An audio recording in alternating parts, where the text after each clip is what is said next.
What happens when a billionaire walks into his own five-star hotel dressed like someone who can't afford a cup of coffee?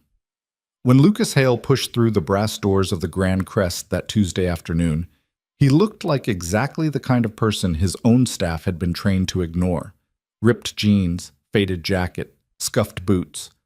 But what he discovered in the next 72 hours would expose a rot so deep it threatened everything he'd built.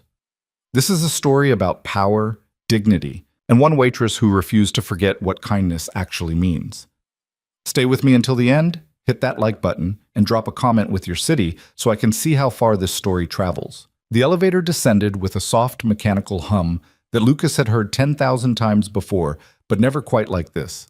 Never from the outside looking in. He'd entered the Grand Crest Hotel through the Fifth Avenue entrance at 2:47 p.m. on a Tuesday that felt more like a reckoning than an afternoon. The October air had that particular Manhattan sharpness to it, the kind that cut through expensive wool and cheap denim exactly the same way. Lucas Hale knew that air. He'd walked through it in $1,000 suits, and he'd walked through it in his current outfit. Jeans with an honest-to-God hole in the left knee, a jacket he'd pulled from the back of his closet that still smelled faintly of the construction sites he used to visit, boots that had seen better decades. The doorman hadn't opened the door. That was the first test, and the hotel had already failed it. Lucas pushed through himself, the heavy brass handle cold against his palm, and stepped into the lobby of the crown jewel in his hotel empire. The Grand Crest, 43 stories of Manhattan luxury, 278 rooms, a Michelin-starred restaurant, and a rooftop bar that had been featured in so many films Lucas had stopped counting.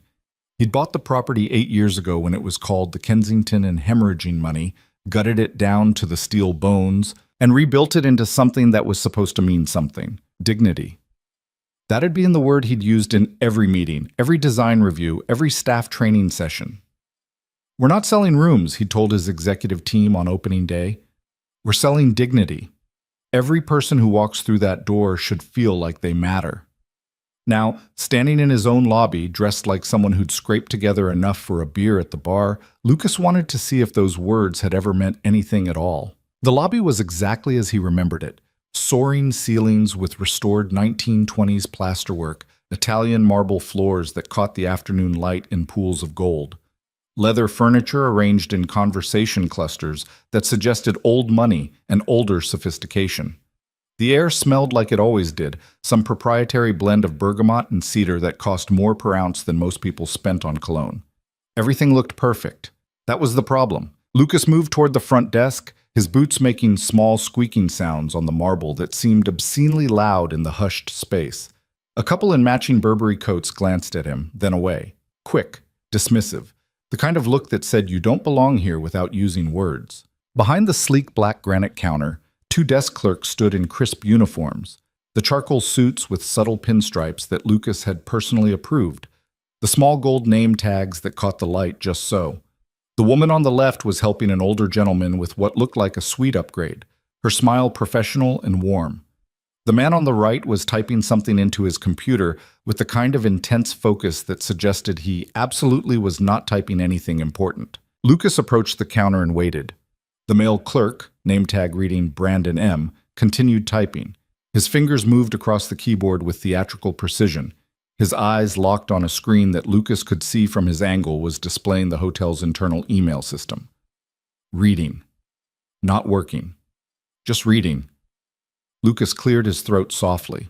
Brandon's eyes flicked up for a fraction of a second. Lucas saw the assessment happen in real time. The scan up and down, the mental calculation, the decision.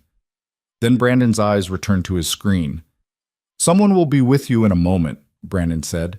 His tone wasn't rude exactly, just empty, the vocal equivalent of the look the couple had given him. Lucas nodded and stepped back slightly. He could feel the weight of his wallet in his back pocket, the one with the IDs and credit cards that could buy this entire building twice over. He could end this performance right now, flash a card, watch the scramble, but that would defeat the purpose. He needed to see what was real. The woman finished with her guest, sending him off with a smile that actually reached her eyes, then immediately turned to reorganize a stack of brochures that didn't need reorganizing. Lucas watched her hands move, straightening, aligning, busy work that kept her from having to acknowledge him. 30 seconds passed. Then a minute. A well-dressed woman with a Louis Vuitton bag approached the desk from Lucas's right, not quite cutting in front of him, but not exactly waiting her turn either. Brandon's posture changed immediately, shoulders back, smile engaged. "Good afternoon," Brandon said, and his voice had color now, warmth. "How can I help you today?" Lucas took another step back and let it happen. He watched the woman ask about restaurant reservations, watched Brandon lean into his computer with helpful efficiency, watched the whole interaction play out with the kind of attentive care that should have been universal, but clearly wasn't. When the woman left, Brandon's eyes passed over Lucas like he was furniture. "Actually," Lucas said, keeping his voice quiet, "I was hoping to get some information about—" "The concierge desk is right over there, sir."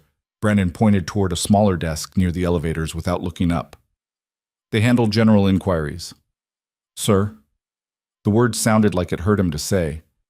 "Right," Lucas said. "Thanks." He turned and walked toward the concierge desk, then past it, then toward the elevator bank. He wasn't going up. He just needed space to think, to process what he'd already learned in less than 5 minutes. The Grand Crest had a disease, and it was terminal. He found a chair near the elevators, tucked into an alcove that probably looked charming in the architectural renderings, but in reality was just a dead zone where the lobby's energy couldn't quite reach.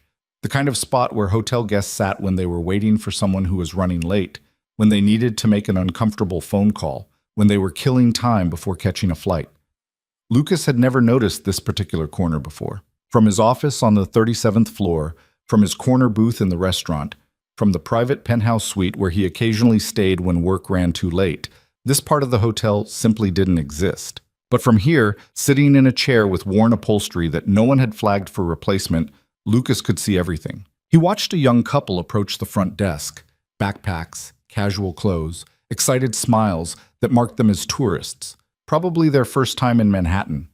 He watched Brandon's body language go cold, watched him direct them to the standard check-in queue, even though there was no one else waiting. Watched the couple's excitement dim just slightly as they shuffled to the side. He watched an older black man in a beautiful suit approach the concierge desk, watched the concierge's smile falter for just a heartbeat before engaging, long enough to make Lucas wonder what that hesitation meant, what it cost. He watched a woman in yoga pants and a stained hoodie walk through the lobby toward the public restrooms, watched the security guard's hand move to his radio, watched the silent calculation of whether she was a guest or a problem, and he felt something he hadn't felt in years.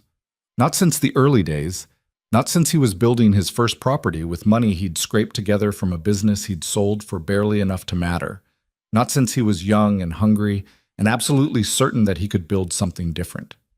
He felt ashamed. Lucas Hale had made his first million in commercial real estate by the time he was 26, buying struggling properties in secondary markets, fixing what was broken, and selling them for 3 times what he'd paid. He'd made his first $100 million by 30, expanding into hotel acquisitions with a simple philosophy. Buy what's dying, fix what's broken, make it mean something. He'd built an empire on that philosophy, 15 luxury hotels across the country, each one a property he'd personally rebuilt from the ground up, each one carrying his fingerprints in every design choice, every operational decision, every mission statement. And somehow, when he wasn't looking, someone had hollowed out the thing that mattered most. His phone buzzed in his pocket. He pulled it out, a text from Rachel, his executive assistant. Board meeting moved to 4 p.m. Thompson needs the Q3 numbers before then. Where are you? Lucas typed back. Doing research. Send him last month's deck. I'll call in if needed. He pocketed the phone and leaned back in the chair, letting his head rest against the wall. From this angle, he could see the massive crystal chandelier that hung in the center of the lobby, an original piece from 1928 that he'd spent $250,000 restoring. It scattered light across the marble floors in patterns that looked like shattered stars. Pretty, expensive, meaningless if the people underneath it had forgotten why they were here. A sound cut through his thoughts, sharp, sudden, out of place. A child crying. Lucas's eyes tracked the source. Near the lobby cafe, a little girl in a pink dress was standing next to an overturned chair, tears streaming down her face. Her mother was bent down next to her, trying to soothe her, but the girl was inconsolable. On the floor between them lay a stuffed rabbit, gray with age and love, one ear hanging by threads. The mother picked up the rabbit, tried to hand it to her daughter, but the girl shook her head violently. Something was wrong with it. The fall had done some damage Lucas couldn't see from this distance. Hotel guests flowed around them like water around stones. No one stopped. No one offered help. The mother looked up, clearly embarrassed, clearly hoping someone from the hotel staff might notice. The cafe was only 15 feet away. Lucas could see a server behind the counter, polishing wine glasses with methodical precision, eyes down, deliberately not seeing. And then someone moved. A woman in the cafe's uniform, simple black pants, white button-down shirt, small apron, emerged from behind the counter with a pace that wasn't rushed but wasn't slow either. She crossed the distance to the crying child in 6 steps, then did something Lucas hadn't seen any of his staff do in the last 20 minutes. She knelt down. Not a crouch, not a lean. She went down on one knee on the marble floor, bringing herself to the child's eye level, and when she spoke, her voice was soft enough that Lucas had to strain to hear it. "Hey there, that's a beautiful rabbit. What's his name?" The little girl hiccuped, her crying stuttering to a halt. Mr. Flops. Mr. Flops. That's a perfect name." The woman held out her hand. "I'm Emily. Can I see him for just a second? I think I might be able to help." The mother started to say something, probably an apology, probably a dismissal, but Emily glanced up at her with a small smile that somehow communicated both respect and reassurance, and the mother closed her mouth. The little girl handed over the rabbit. Emily examined it with the kind of serious attention usually reserved for important documents, turning it over in her hands, testing the damaged ear gently. Lucas watched her face. It was an interesting face, he thought. Not beautiful in any conventional way, but open, readable. The kind of face that hadn't learned to hide what it was feeling. "I see the problem," Emily said. "Mr. Flops took a pretty hard fall and his ear got a little loose, but I think we can fix this. Do you want to help me?" The girl nodded, sniffling. Emily reached into her apron pocket and pulled out. Lucas leaned forward slightly to see a safety pin. Where the hell had she gotten a safety pin? Did the cafe staff just carry sewing supplies? With careful fingers, Emily pinned the loose ear back to the rabbit's head, tucking the pin underneath the fabric where it wouldn't poke. It wasn't a permanent fix. The ear still hung at an odd angle, but it was enough. The rabbit looked wounded but whole. "There," Emily said, handing Mr. Flops back. "He's very brave, but he might need some rest after all that excitement. Think you can take care of him?" The little girl clutched the rabbit to her chest and nodded solemnly. Emily stood up and Lucas saw her wince slightly as her knee straightened, a small tell that suggested she'd been on her feet for hours already. She smiled at the mother. "You folks have a wonderful rest of your day." "Thank you," the mother said, and there was real gratitude in her voice. "That was so kind. No need." Emily's smile widened just a fraction. "That's what we're here for." She walked back to the cafe, and the lobby swallowed her up like she'd never been there at all. The mother and daughter moved toward the elevator bank, crisis averted. The flow of the lobby returned to normal, and Lucas sat very still in his forgotten corner, thinking about safety pins and what they meant. That was when he decided to stay, not for an hour, not for the afternoon. He pulled out his phone and sent 3 texts in quick succession. To Rachel. "Cancel everything for the rest of the week. Family emergency. I'll check email, but I'm unavailable for calls." To his sister Margaret, who was watching his daughter. "Can you keep Sophie through the weekend?" Something came up with work. To himself, in the Notes app, where he kept his running list of problems that needed fixing. Grand Crest, cultural failure. Staff bias clear. Service discriminatory. Need complete diagnostic. Then he settled deeper into his chair and prepared to watch his empire crumble in real time. The afternoon wore on. Lucas watched Brandon at the front desk direct a young man with tattoos visible on his neck toward the standard rooms without asking what he needed. Watched the concierge spend 15 minutes planning a helicopter tour for a guest in a Rolex, but barely 2 minutes helping a family find directions to a free museum. Watched the security guard tail a Hispanic woman in a cleaning uniform until she produced her staff ID, even though she'd walked in through the employee entrance. Patterns. That was what Lucas was trained to see. He'd built his entire business on recognizing patterns, in markets, in properties, in people.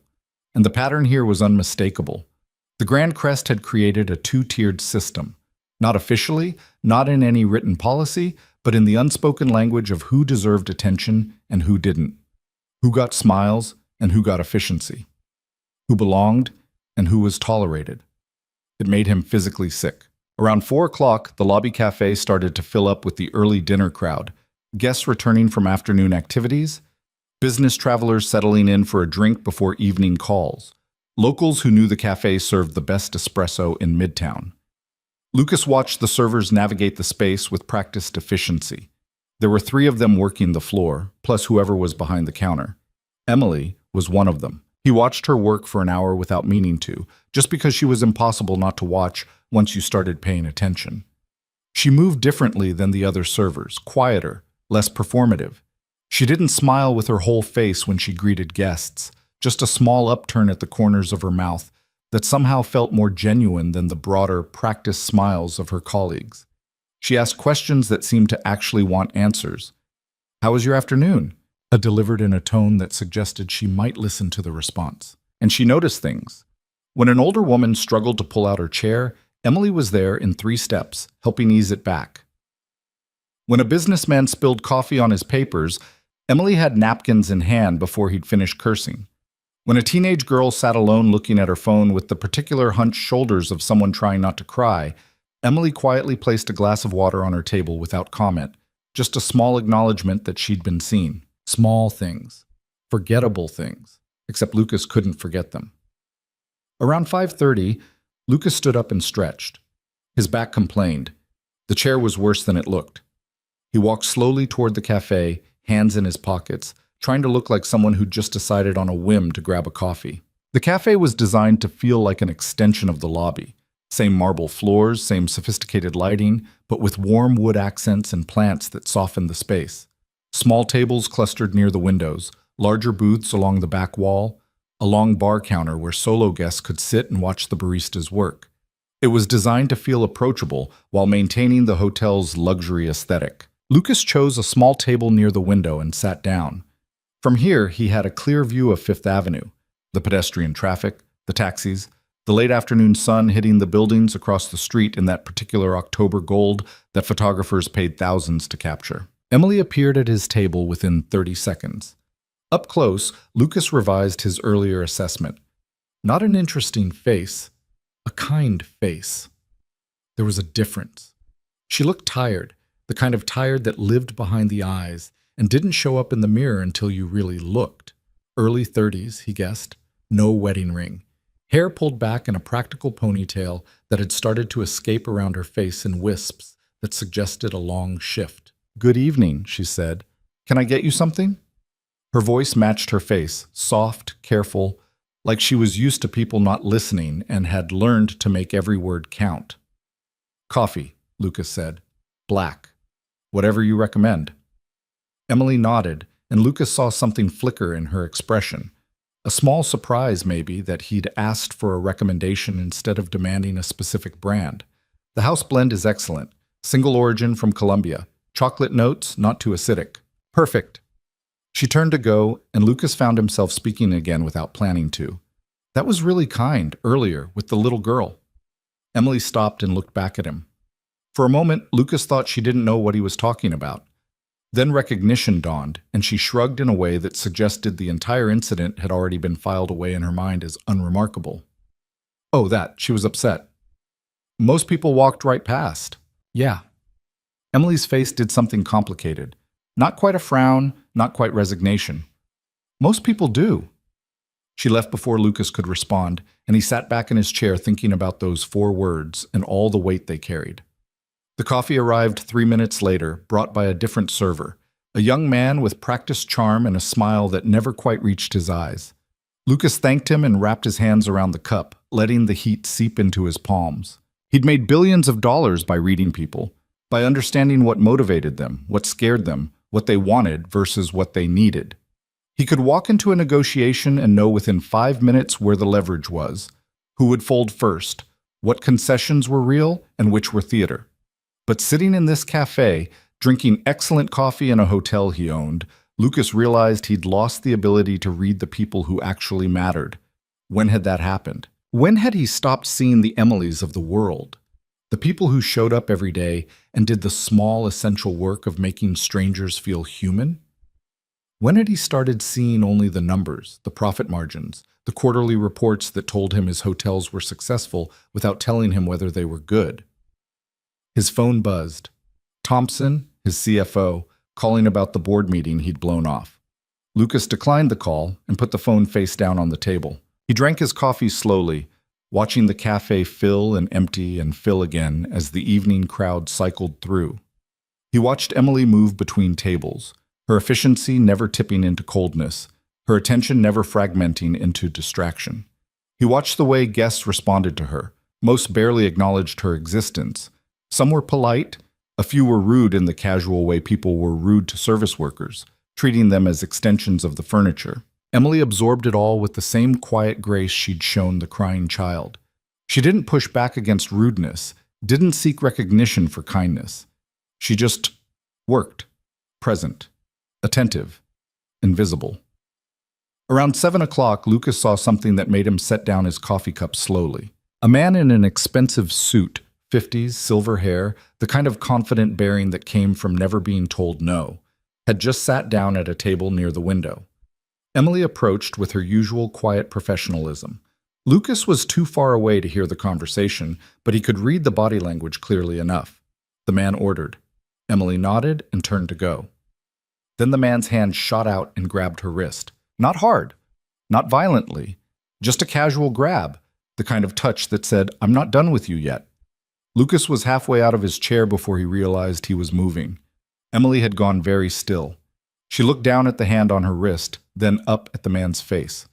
Her expression was carefully blank, the kind of blank that came from practice, from knowing that any visible reaction would make things worse. The man said something. Emily nodded.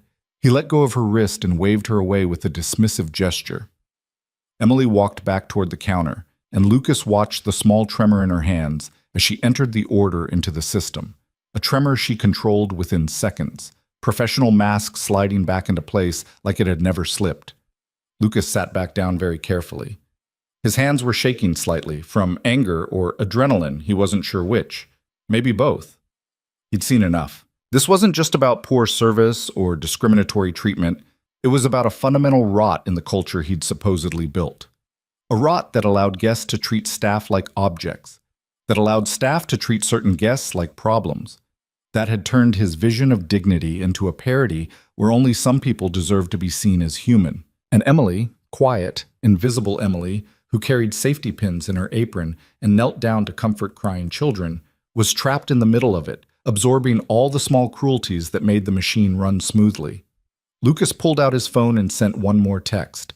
To Paul Hendricks, the general manager of the Grand Crest, his hand-picked leader who he'd trusted to maintain the hotel's culture. We need to talk.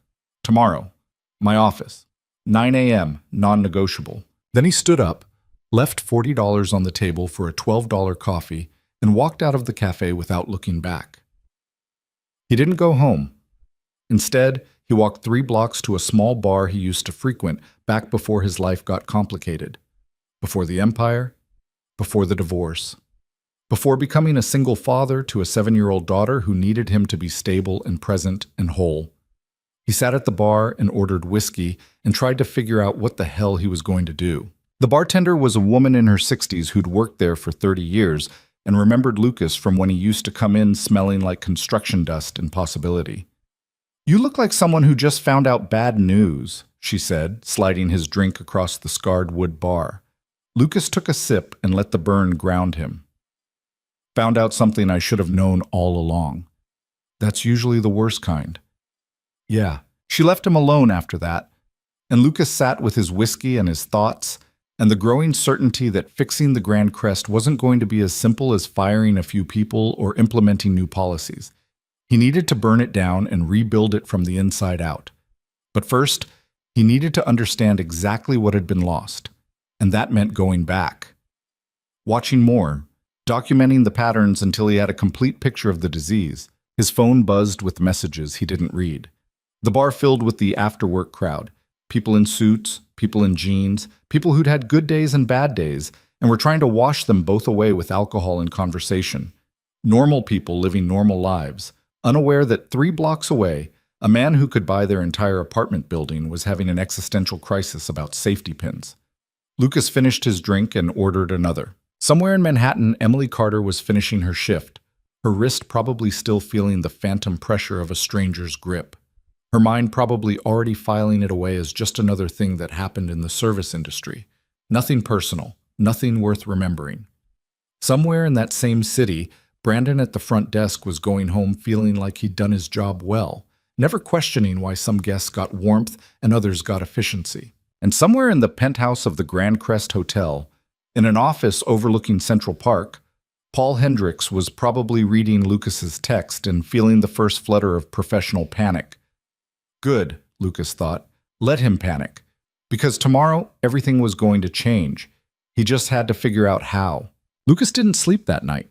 He lay in his apartment on the Upper West Side, staring at the ceiling while his mind replayed the day in fragments that wouldn't settle into anything coherent. The look on Emily's face when that man grabbed her wrist, the way Brandon's eyes had skimmed over him like he was wallpaper, the little girl clutching a rabbit held together with a safety pin. At 4 a.m, he gave up pretending and made coffee in the kitchen that cost more than most people's cars, but still produced the same caffeine as a $20 machine. Money didn't buy better sleep. It just bought bigger spaces to be awake in. His phone sat on the marble counter, dark and silent. He'd turned off notifications around midnight after the 100th message from his executive team asking where he was, what was wrong, whether they should be worried. Let them worry. He had bigger problems than their quarterly anxieties. By 6 a.m., Lucas was showered, dressed in another carefully chosen outfit. Clean jeans this time, but still old. A pullover sweater with a frayed collar. Boots that had actual wear patterns instead of the artificially distressed kind that cost $300. He looked at himself in the mirror and saw someone who could be anyone. A contractor between jobs. A grad student on a budget. A man whose credit card might get declined at checkout. Perfect. He called his sister while walking to the subway. "Do you have any idea what time it is?" Margaret's voice was rough with sleep. "Sophie awake yet?" "Lucas, it's 6:15 in the morning. No, your daughter is not awake. Normal children sleep past dawn. Can you keep her through Sunday? I know I said the weekend, but I need a few more days." Silence on the other end, the kind that meant Margaret was deciding between concern and annoyance.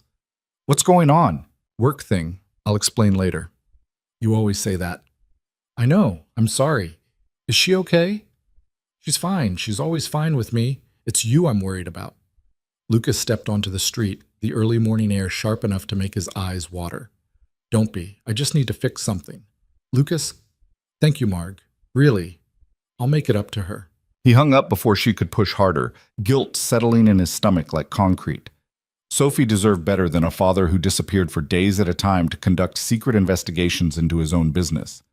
But she also deserved a father who built things that mattered, who didn't compromise on the values he claimed to hold. He'd figure out how to balance those two truths later. The subway ride downtown was packed with early commuters, everyone pressed together in that particular New York intimacy of strangers trying desperately not to touch. Lucas stood near the doors, holding the pole with one hand, phone with the other, scrolling through internal reports he'd pulled up the night before. Guest satisfaction scores at the Grand Crest had dropped 3 percentage points in the last 6 months. Not catastrophic, not even enough to trigger alarm bells, but consistent, steady. The kind of decline that suggested something systemic rather than a temporary blip. Employee turnover was up 17% year over year. Again, not dramatic, but wrong. The Grand Crest used to have the lowest turnover in his entire portfolio. And then there were the complaints. Lucas read through them on the rattling subway car, each one a small cut that accumulated into something worse. Guest complaints about rude staff. Staff complaints about hostile guests. Everyone complaining about everyone else, and no one taking responsibility for the culture that allowed it. He got off at 59th and walked the remaining blocks to the hotel, arriving just after 7 a.m. The morning shift would be starting soon. New faces, new patterns to observe. He wanted to see if yesterday was an anomaly or a symptom. The lobby was quieter at this hour, populated mostly by business travelers grabbing coffee before early meetings and a few bleary-eyed tourists who hadn't adjusted to the time zone yet. Lucas found his spot in the forgotten alcove near the elevators and settled in to watch. The morning front desk clerk was a woman in her 40s named Patricia, according to her name tag. Lucas watched her greet the first guest of the day, a man in running gear who looked like he'd just finished a loop through Central Park. Her smile was genuine, her attention focused. Good start. Then a young woman approached the desk, maybe 25, wearing scrubs under a heavy coat that suggested she'd just finished a night shift somewhere. Nurse, probably. She looked exhausted in that deep bone way that came from taking care of people for 12 hours straight. Patricia's smile thinned. Not much, just a degree or two cooler. Can I help you? I'm checking out of room 847, the young woman said. I just need to settle the bill. ID and credit card, please. The transaction was efficient, professional, and completely devoid of the warmth Patricia had shown the runner. When it was done, the young woman left with a tired thank you that Patricia barely acknowledged. Lucas made a note on his phone, then another as he watched Patricia handle the next three guests. Warm to the businessman, efficient to the family with two small children, cold to the older man in a maintenance uniform who'd come to ask a question about a room repair. Patterns. Around 8, Lucas moved to the cafe for breakfast. He chose a different table this time, closer to the counter where he could observe the morning service. Emily wasn't working, her shift probably started later, but the morning crew had their own dynamics worth studying. He ordered eggs and toast from a server named Marcus, who had the particular intensity of someone working 2 jobs and running on 4 hours of sleep. The food arrived quickly, perfectly prepared, and Marcus managed to make Lucas feel welcome despite clearly being slammed with orders. Lucas ate slowly and watched the cafe fill with the breakfast rush. Guests getting fueled before meetings, families planning their day, couples reading newspapers in comfortable silence. Normal hotel life, the kind he'd designed his properties to facilitate. Except every 15 minutes or so, something would happen that reminded him nothing was normal. A server would ignore a guest trying to flag them down, then immediately appear when someone in business attire raised a hand. The host would seat a well-dressed couple at a window table while directing a pair of backpackers to a spot near the kitchen despite the entire cafe being half empty. Small choices. Constant choices. Each one sending a message about who mattered. By 9 a.m., Lucas was back in the lobby, watching the morning chaos of checkouts and late arrivals. The hotel was hitting its rhythm now, staff moving with practiced efficiency through the carefully choreographed dance of luxury hospitality. And then he saw Emily. She came through the employee entrance near the back of the lobby, already in uniform, hair pulled back in the same practical ponytail. Lucas watched her pause just inside the door, her shoulders rising and falling with a deep breath, the kind of breath people took before walking into something difficult. Then she straightened and moved toward the cafe with steady purpose. Lucas gave her 10 minutes to settle into her shift before following. The lunch prep was already underway when he entered, the cafe transforming from breakfast service to midday dining with the kind of seamless transition that looked effortless but required serious coordination. Emily was setting up her section, checking salt shakers, folding napkins into the precise triangles the hotel standard required. Lucas took a table in her section and waited. She appeared within a minute, that same quiet presence he'd noticed yesterday. Up close in better light, Lucas could see the small details that told stories. A scar on her left hand that looked old and deep, fingernails cut short and practical, eyes that were careful in a way that suggested caution was a learned behavior. "Good morning," Emily said. "Coffee to start?" "Please." Lucas paused, then added, "You probably don't remember, but you helped me yesterday with the coffee recommendation." A flicker of recognition crossed her face. "Right. The Colombian blend. How was it?" "Excellent. You know your coffee." "Part of the job." She pulled out her order pad, and Lucas saw her hands were steady today. Whatever had shaken her yesterday had been locked away somewhere he couldn't see. "Are you staying at the hotel?" It was a reasonable question, casual enough, but Lucas heard the subtext. "You don't look like our usual guests." He could use this, should use this. "Just visiting the city," he said. "Someone recommended the cafe, said the service was exceptional." Something shifted in Emily's expression, not quite surprised, but close, like she was trying to figure out if he was making fun of her. "Well, whoever they are, I hope we live up to it. What can I get you?" Lucas ordered a sandwich he didn't want and watched Emily write it down with careful precision, each letter formed completely, nothing rushed. When she left, He pulled out his laptop and pretended to work while actually watching the cafe dynamics unfold. Emily moved through her section with the same quiet efficiency he'd noticed before. She didn't try to upsell, didn't perform friendliness, just provided steady, attentive service that somehow felt more genuine than the theatrical warmth of some other servers. She asked questions that seemed to actually want answers.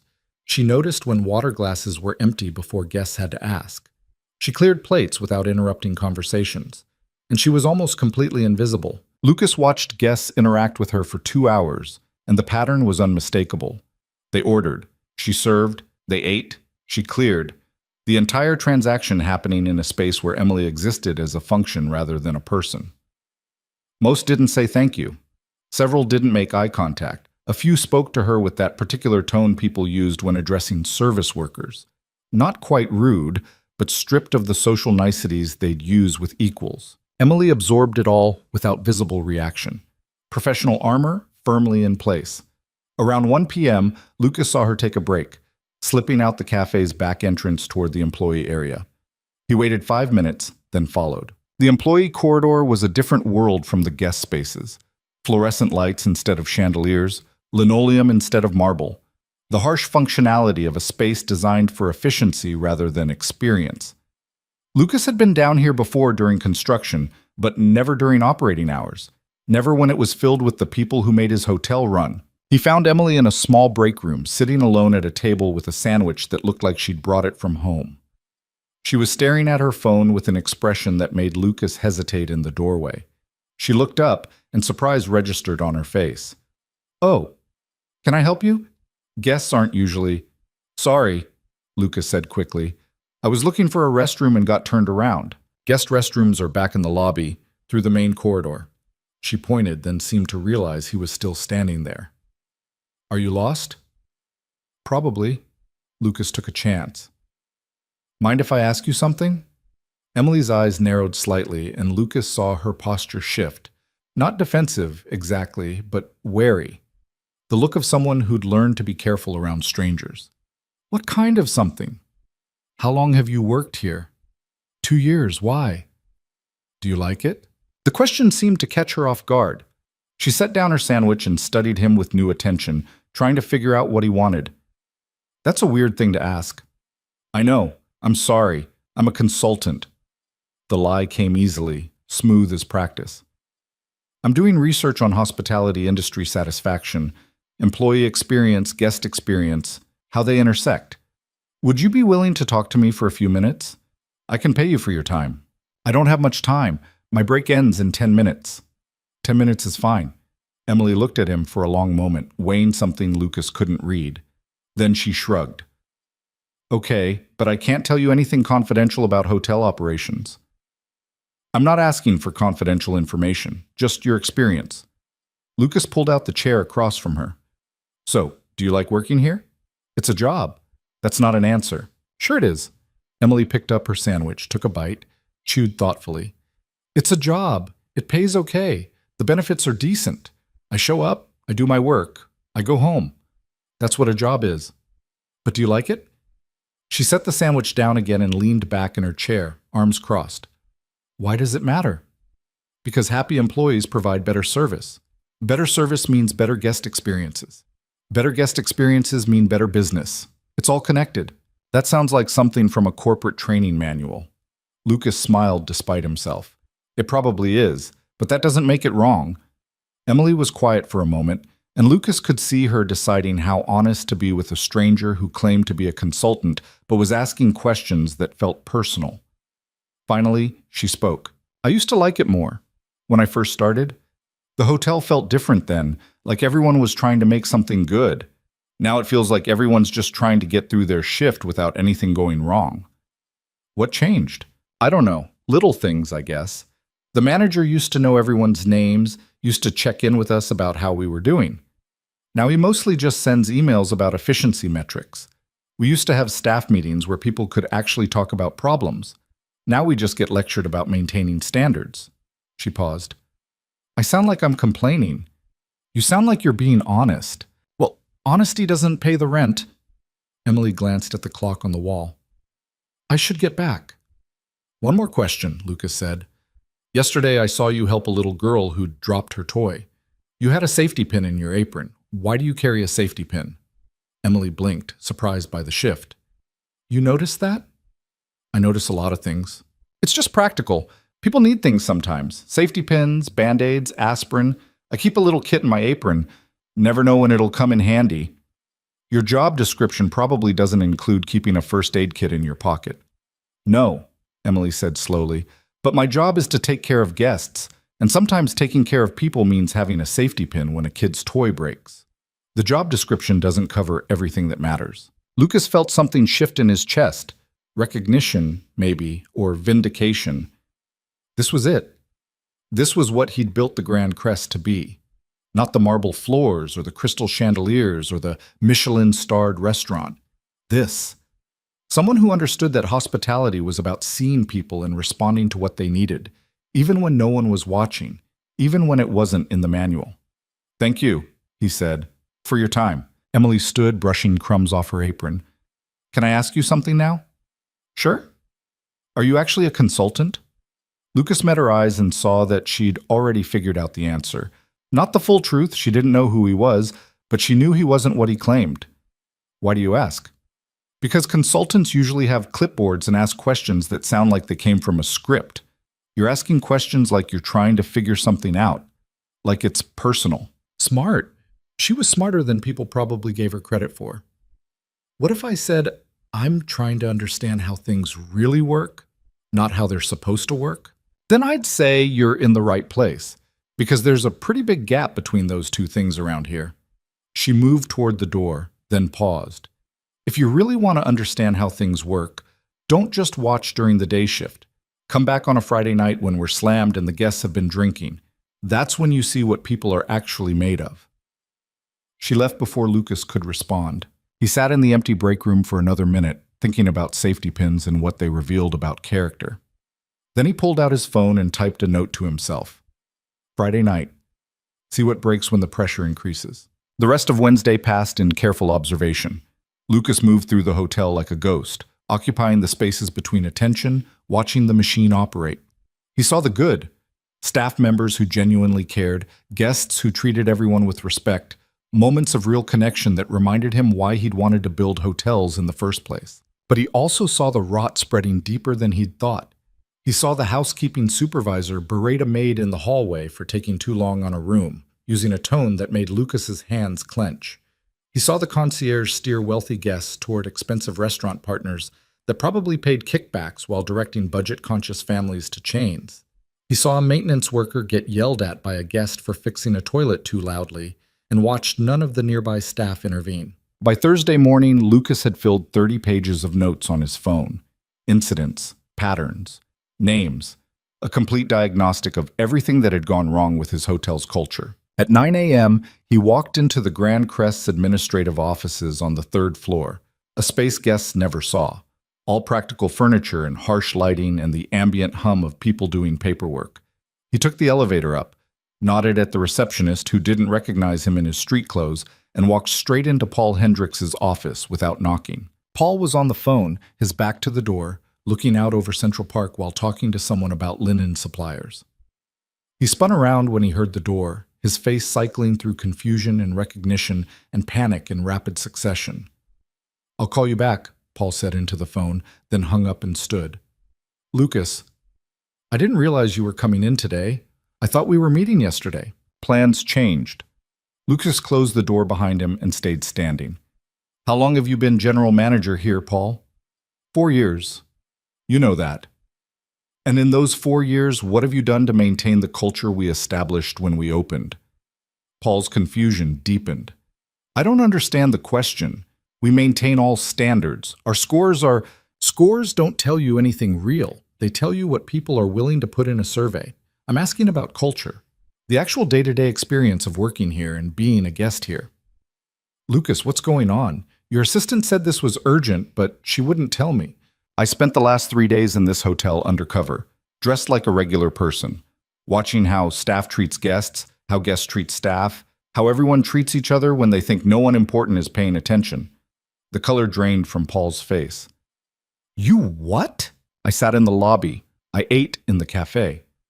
I watched your front desk turn away people based on how they looked. I watched servers get grabbed by guests and no one did anything about it. I watched this entire operation function on a two-tiered system where only certain people get treated like they matter. That's not... We don't... Paul was floundering now, his professional composure cracking.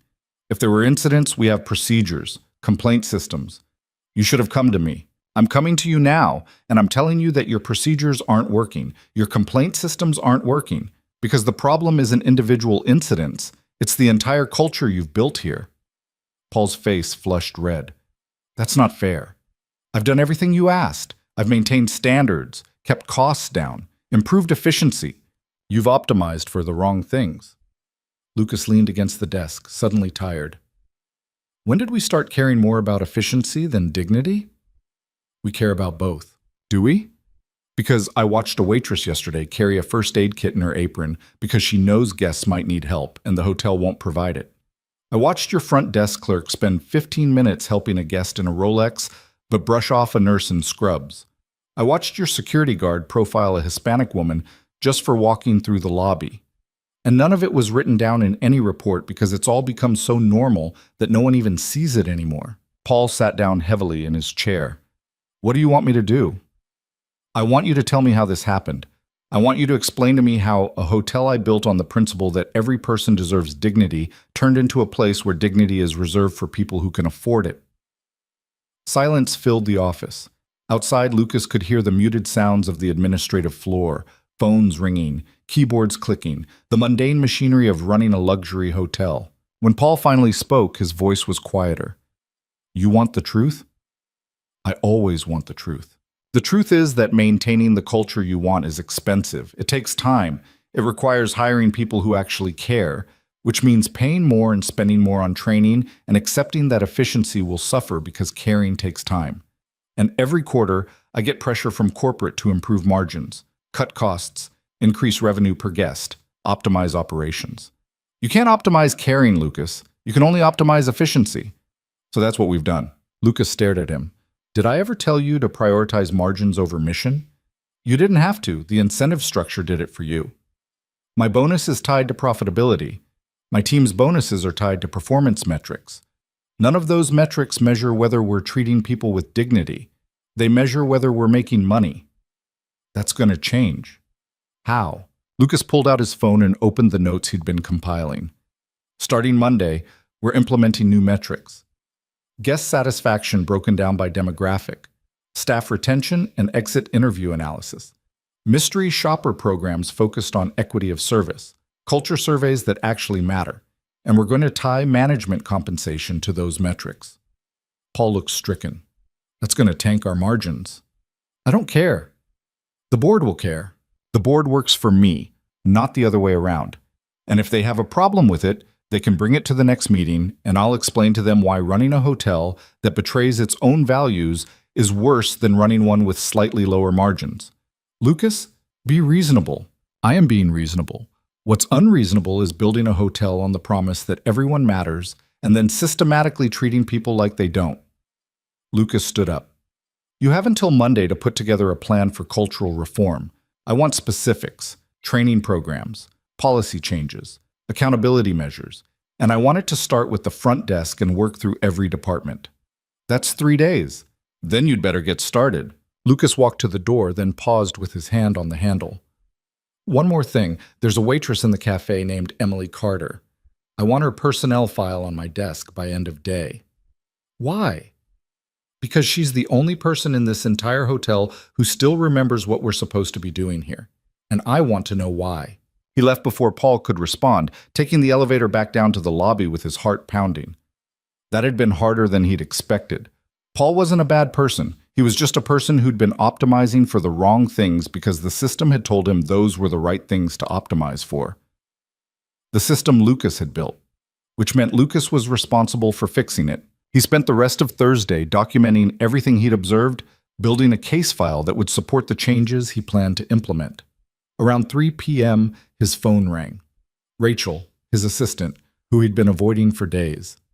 "Where the hell are you?" she said when he answered. "Working. Thompson is losing his mind. The board is asking questions. You've missed 4 meetings. People are worried you're having some kind of breakdown. I'm not having a breakdown, I'm having a reckoning. Those sound suspiciously similar. Rachel, what's my approval rating on decisions? What? When I make a decision about company direction, how often do people push back?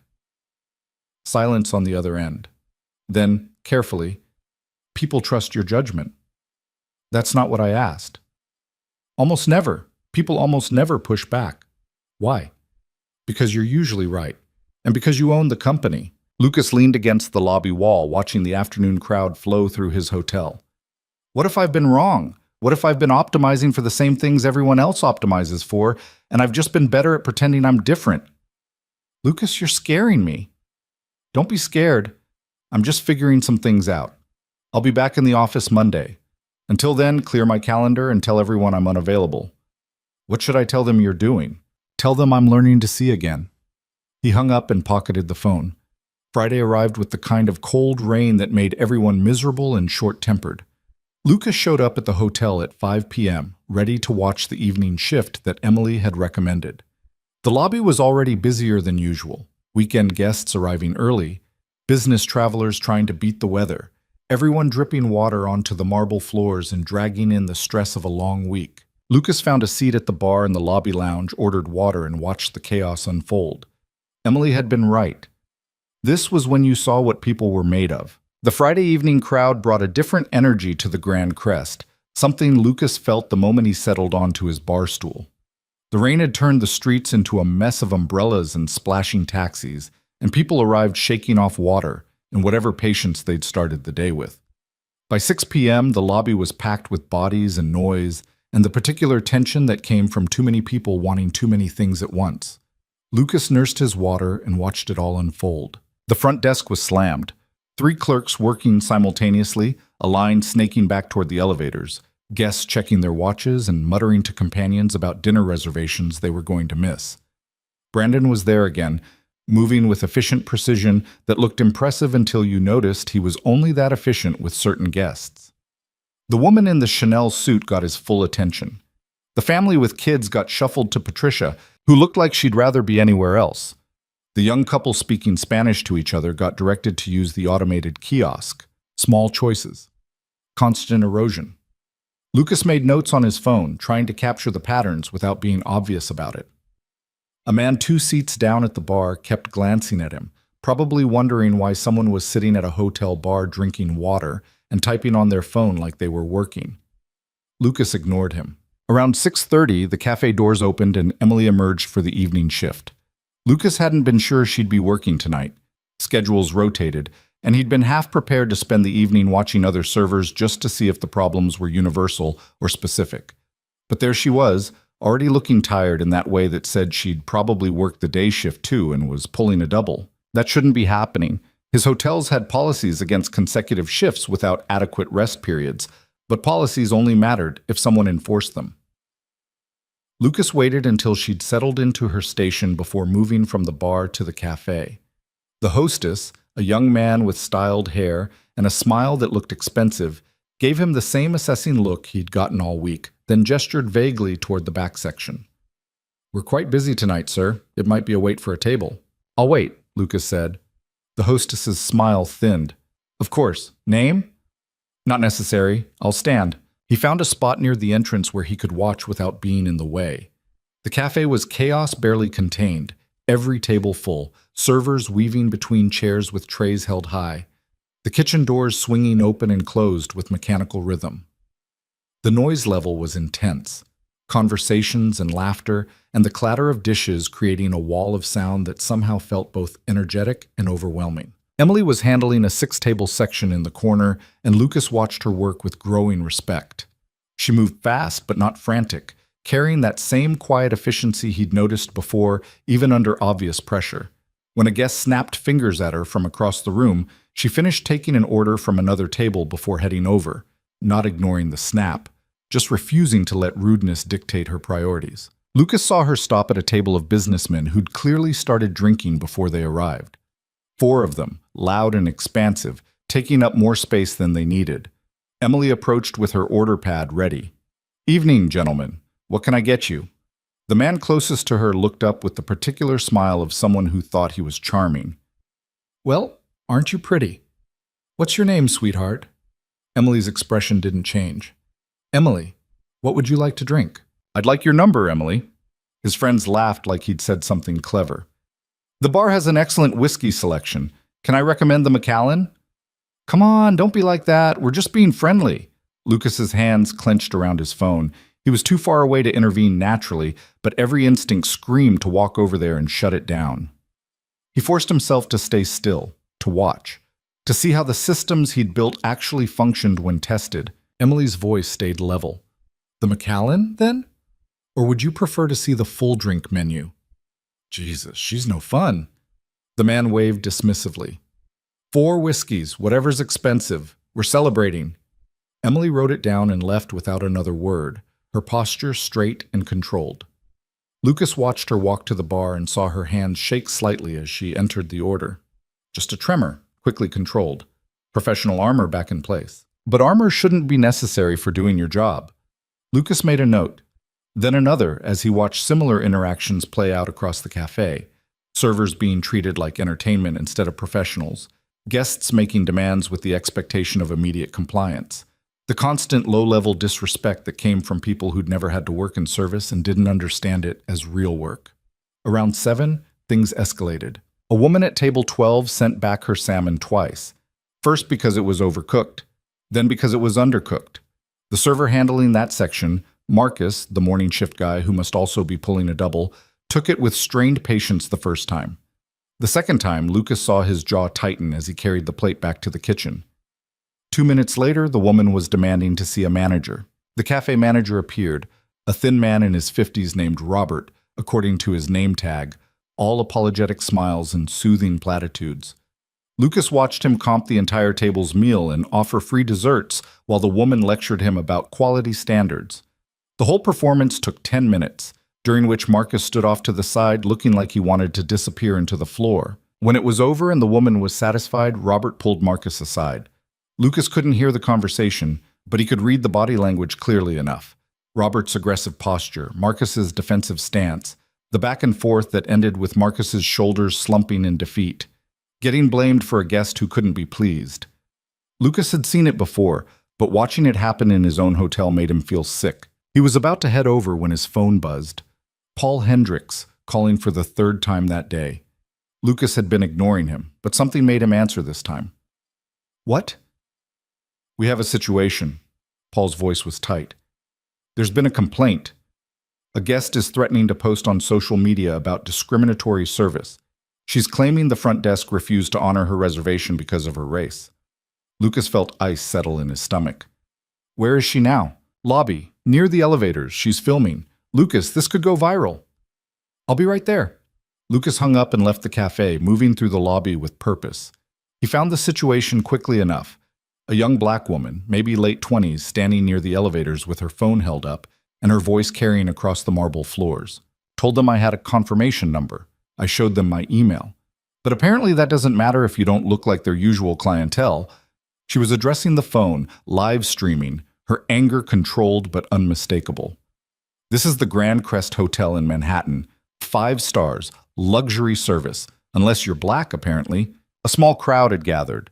Some guests watching with discomfort, others with open curiosity. Brandon stood behind the front desk looking panicked, and Patricia had gone pale. Paul was approaching from the administrative corridor, his professional mask firmly in place, ready to do damage control. Lucas got there first. "Excuse me." He stepped into the woman's field of vision. "I'm very sorry for whatever happened. Can we talk about this?" She turned the camera toward him. "And you are?" "Good question." Lucas made a split-second decision that he hoped he wouldn't regret. "Someone who wants to understand what went wrong." "Will you tell me?" "I'm telling everyone." She gestured to the phone. "That's the point." "I understand, but I'm asking anyway, please." Something in his tone must have registered because she lowered the phone slightly. "Fine. I booked a king suite 3 weeks ago. Confirmation number, credit card on file, everything legitimate. I show up tonight and they tell me there's no reservation." "Did they offer alternatives?" "They offered me a standard room, not what I booked, not what I paid for. And when I pushed back, the clerk suggested maybe I'd made a mistake about which hotel I'd reserved. Lucas felt his jaw tighten. That's unacceptable. You think? Because your colleague over there seemed to think it was perfectly reasonable. She pointed at Brandon, who was trying to become invisible behind his computer screen. Paul had reached them now, smoothing into manager mode. Miss, I'm Paul Hendricks, the general manager. I'm sure this is all a misunderstanding that we can resolve. If you'll just come with me to my office, I'm not going anywhere. Her voice was flat. You want to resolve this? Resolve it right here where everyone can see. Paul's smile faltered. That's not how we handle guest concerns. Maybe that's the problem. Lucas looked at Paul. Get the reservation system pulled up, now. I want to see her booking. Lucas, we should handle this privately. Now, Paul. Paul hesitated, then gestured to Brandon. Pull up the reservation. Show us what you've got. Brandon's fingers flew across the keyboard, and Lucas moved behind the desk to see the screen. The woman followed, phone still recording, and Lucas didn't stop her.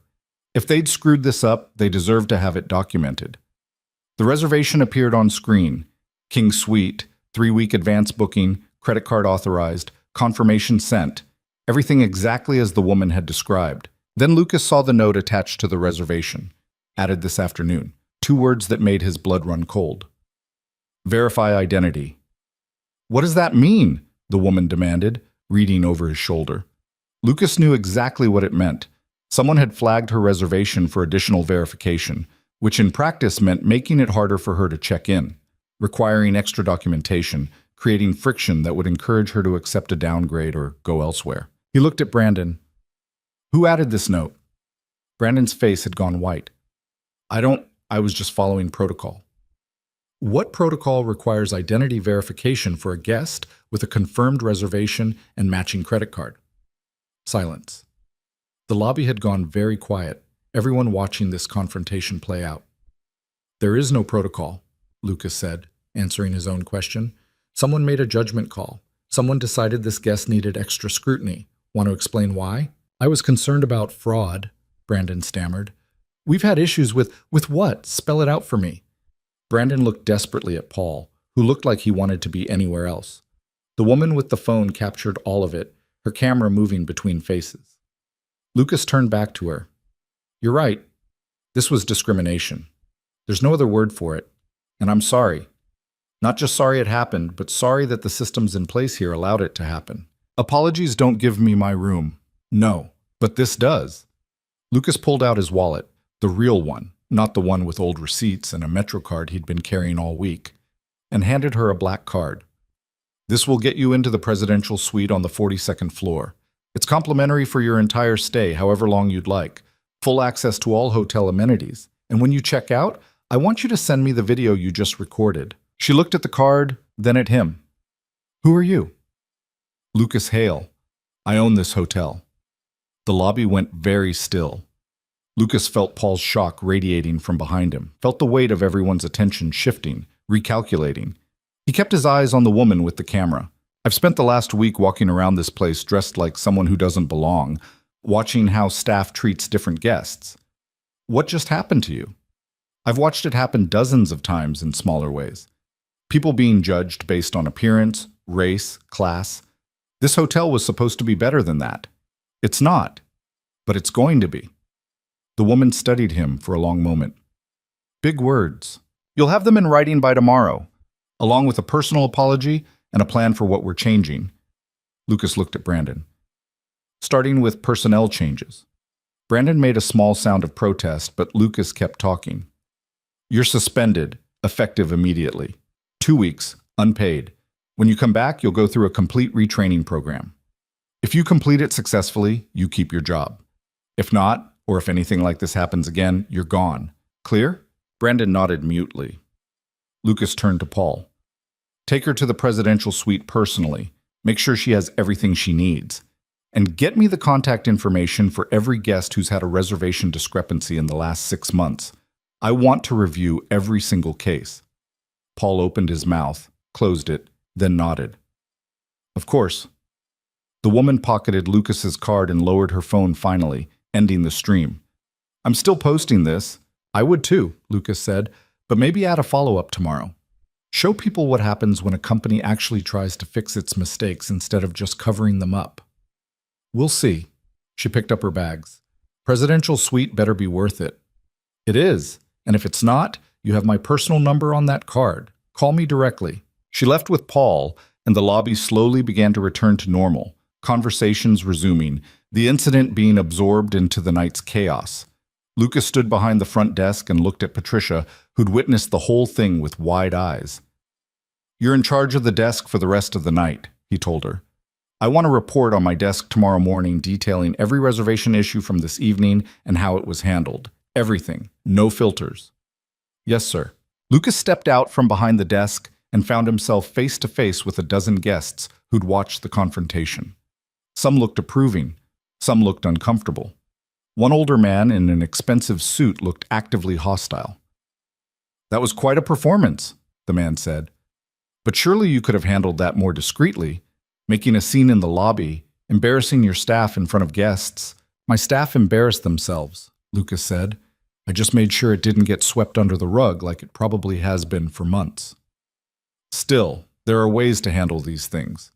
"Yeah, and the quiet ways haven't been working."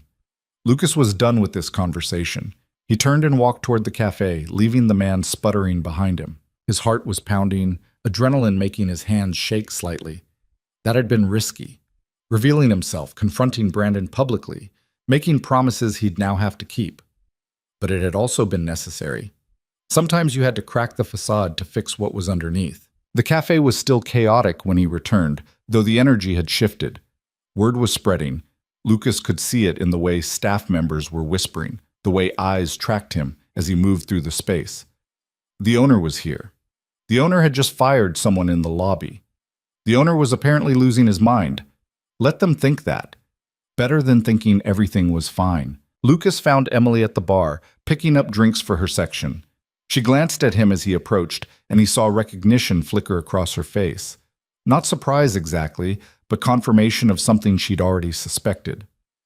"So," she said quietly. "Consultant, huh?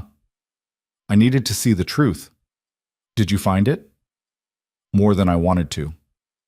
Lucas leaned against the bar, suddenly exhausted. "You were right about Friday nights. People show you who they really are when they're stressed." Emily loaded her tray with practiced efficiency. "That include you?" "Probably." "What are you going to do about it? About all of this?" She gestured vaguely at the cafe, but Lucas knew she meant the hotel, the culture, everything that was broken. "Fix it. Or try to. People have been trying to fix things here for a while. Hasn't worked yet. That's because they were trying to fix symptoms instead of the disease." Lucas straightened. "Can I ask you something? Why do you still care? After 2 years of watching this place forget what it's supposed to be, why do you still carry safety pins and help crying kids and treat every guest like they matter?" Emily was quiet for a moment, balancing her tray. "Because somebody has to. And if I stop caring just because the system is broken, then I'm part of what's breaking it." She started to walk away, then paused. "Besides, it's not about the hotel. It's about the people." The little girl with the rabbit, she didn't care about luxury service or brand standards. She just needed someone to see that she was upset and help. That's the job, the real one. Everything else is just window dressing. She left to deliver her drinks, and Lucas stood at the bar thinking about window dressing and what it hid. The rest of Friday night was a blur of small crises and large revelations. Lucas watched the dinner service collapse into controlled chaos. Orders wrong, tables waited too long, tempers fraying on both sides of the service divide. He watched Marcus get yelled at by a guest for bringing the wrong wine, then watched Robert the manager fail to back him up.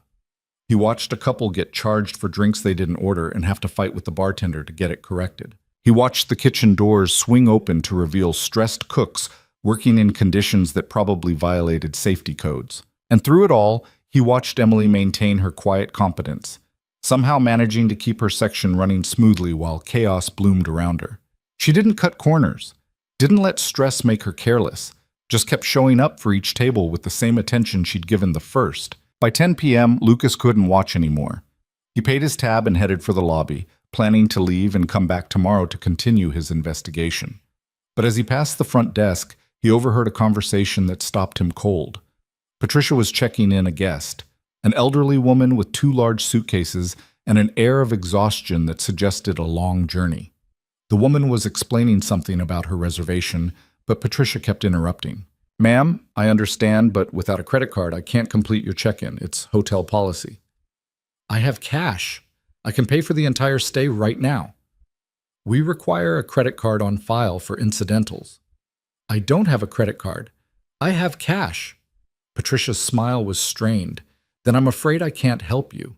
Perhaps you could try another hotel?" The woman's shoulders slumped. "I've been traveling for 14 hours.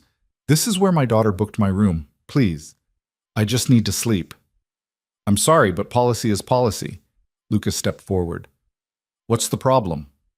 Patricia looked up, clearly not thrilled to have the owner watching her handle this. "No credit card. I was just explaining that we can't—" "Make an exception." "Sir? Make an exception. Take her cash as a deposit. Give her the room." "But the policy states—" "I wrote the policy. I can change it. Give her the room." Patricia's mouth compressed into a thin line, but she turned back to her computer and started processing the check-in. The elderly woman looked at Lucas with gratitude that made him feel simultaneously good and terrible. Good that he'd helped, terrible that help had been necessary in the first place. "Thank you," the woman said softly. "I'm sorry you had to ask," Lucas replied. He watched Patricia complete the check-in with barely concealed irritation, then hand over the room keys with a smile that looked painful. When the woman left, Lucas stayed at the desk. "That policy exists to protect against fraud," Patricia said defensively. "I was following procedure." "The procedure is there to serve guests, not block them. Use judgment. That woman clearly wasn't trying to defraud us." "How was I supposed to know that?" "By looking at her, by listening to her, by remembering that the point of this place is to help people, not create obstacles." Lucas rubbed his eyes. "How long have you worked here?" 3 years. "And in those 3 years, how many times have you made an exception to policy because it was the right thing to do?" Patricia was quiet. "That's what I thought." Lucas turned to go, then looked back. "Starting Monday, things are changing. You can either change with them or find somewhere else to work where following rules matters more than helping people. Your choice." He left her staring after him and finally headed for the exit. The rain had stopped, but the streets were still wet, reflecting the city lights in shimmering pools. Lucas stood on the sidewalk and breathed in the cold October air, letting it clear his head.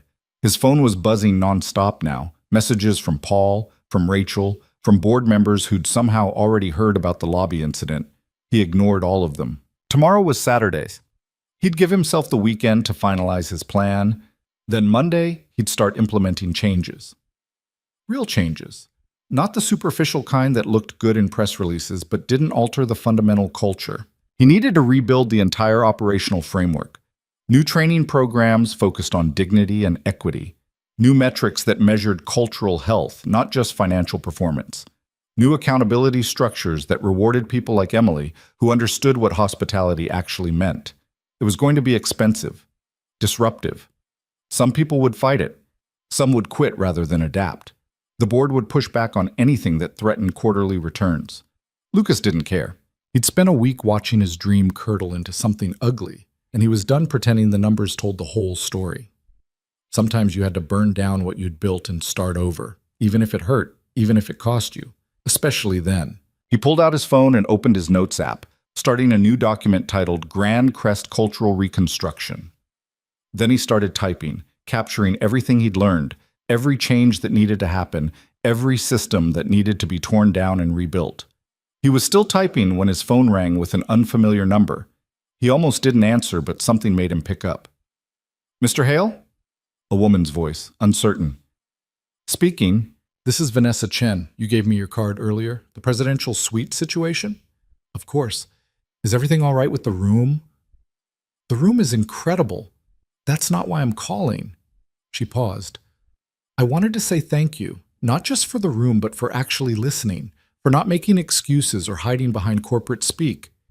You didn't have to do that." "Yes, I did. It should have never happened in the first place." "But it did. And you didn't pretend it didn't. Didn't try to make it my problem to solve quietly. That matters." Another pause. "I work in hospitality too. operations management for a hotel group in Chicago.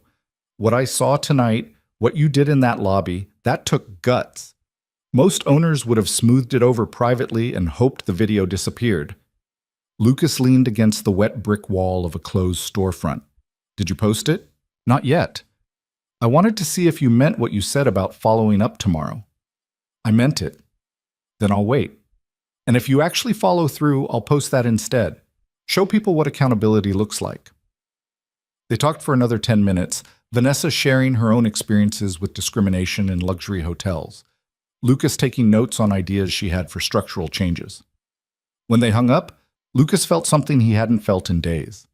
Hope. Not the easy kind that came from ignoring problems. The hard kind that came from facing them head-on and believing you could do better. He walked home through the quiet streets, his mind already working through implementation timelines, budget allocations, the dozens of details that would turn intentions into reality. By the time he reached his building, he had the skeleton of a plan that might actually work. His apartment felt too big and too quiet when he let himself in. The cleaning service had been through, leaving everything spotless and impersonal. Lucas dropped his keys on the counter and thought about his daughter, probably asleep at Margaret's house, probably wondering where her dad was and why work always seemed more important than she did. He'd make it up to her. Somehow. When this was done and the hotel was fixed and he could breathe again without feeling like he was maintaining a lie. But first, he had to finish what he'd started. Lucas opened his laptop and worked until 3 in the morning, building the framework for everything that needed to change. Training programs, policy revisions, compensation restructuring, guest feedback systems that actually mattered, staff support mechanisms, cultural audits, accountability measures. And at the center of it all, a simple principle that he wrote in bold at the top of the document. Every person who walks through our doors matters. No exceptions, no qualifications, no sliding scale based on appearance or wealth or race. Just dignity. For everyone. It sounded simple. It was going to be hell to implement. Lucas saved the document and closed his laptop, his eyes gritty with exhaustion. He'd sleep for a few hours, then spend Saturday refining the plan, then Sunday getting ready for Monday's reckoning. But before he slept, he sent one more email. To HR, with a subject line that read, "Priority request." The body of the email was brief. I need the complete personnel file for Emily Carter, cafe server at the Grand Crest. And I need a list of every employee who's been with us since opening who still maintains the standards we claim to value. I want to know who's been fighting to keep this place honest while I wasn't paying attention. By Monday morning. He hit send and finally let himself fall into bed. Monday was going to change everything. He just hoped he had the courage to see it through. Saturday morning arrived with weak sunlight filtering through Lucas's apartment windows, and he woke up feeling like he'd been hit by a truck. 3 hours of sleep wasn't enough, but his mind was already racing, pulling him out of bed and back to the laptop before he'd fully registered being awake. Emily Carter's personnel file sat in his inbox, delivered at 6 a.m. by an HR director who apparently didn't sleep either. Lucas opened it with coffee in hand, standing at his kitchen counter in sweatpants and yesterday's shirt. The file was thin. 2 years of employment, like she'd said. Hired initially for the breakfast shift at minimum wage plus tips. Promoted to full-time after 3 months with a note from her supervisor. Reliable, professional, guests respond well to her. 6 months later, another note. Never calls out. Willing to cover shifts. Should be considered for lead server position. But she'd never been promoted to lead. Lucas scanned through the performance reviews, all positive, all noting the same qualities. Dependable, courteous, attentive to detail. The kind of reviews that should have led somewhere but apparently hadn't. Then he found the incident reports. 3 of them over 2 years. The first one from 14 months ago, filed by Emily herself. A guest had grabbed her arm while she was clearing plates, pulled her close, and made what the report delicately termed inappropriate suggestions. The manager on duty that night had spoken to the guest, who'd apologized. Case closed. No follow-up about whether Emily felt safe returning to work. No mention of whether the guest faced any consequences beyond a conversation. The second report, 8 months ago. A different guest had followed Emily into the employee corridor after his meal, claiming he wanted to compliment her service personally. Another server had intervened before anything happened. The manager's note said, "Situation resolved. reminded staff about security protocols. Nothing about the guest being asked to leave or banned from the property. The third report was from 6 weeks ago, and Lucas's hands tightened on his coffee mug as he read it. A guest had left Emily a $100 tip with his phone number and a note that said, "Call me if you ever want to make real money." Emily had reported it because she felt uncomfortable, and the manager's response was documented. Explain to Ms. Carter that generous tips are appreciated gestures and she should not read anything inappropriate into guest kindness. No action required. Lucas set down the mug before he broke it. This wasn't just about discrimination based on appearance or race. This was about a complete failure to protect staff from harassment, wrapped up in language that made victims feel like they were the problem for noticing the harassment in the first place. He kept reading. Emily's employment application listed a previous job at a diner in Queens, 3 years, left because the restaurant closed. Before that, 2 years at a coffee shop. Steady employment history, references that checked out. Education listed as high school plus 2 years of community college, no degree completed. A note in her own handwriting on the application under, "Why do you want to work here?" That said simply, "I'm good at taking care of people and I want to work somewhere that values that." Lucas felt something crack in his chest. She'd come to the Grand Crest believing it was different, believing the marketing he'd put out into the world about dignity and respect and treating everyone like they mattered. And the hotel had taken that belief and slowly crushed it through 2 years of small betrayals and ignored complaints and managers who cared more about not making waves than protecting their staff. He opened the second email from HR. The list of employees who'd been with the Grand Crest since opening and still maintained high-performance standards. 15 names out of an original staff of over 200. 85% turnover in 8 years. The names that remained were mostly in housekeeping and maintenance, the positions that guests barely noticed and management often forgot about. Lucas recognized one name, Maria Gonzalez, head of housekeeping. He'd personally hired her during the renovation, impressed by her 20 years of experience and her firm handshake, and the way she'd looked him in the eye and said, "I don't work for hotels that cut corners.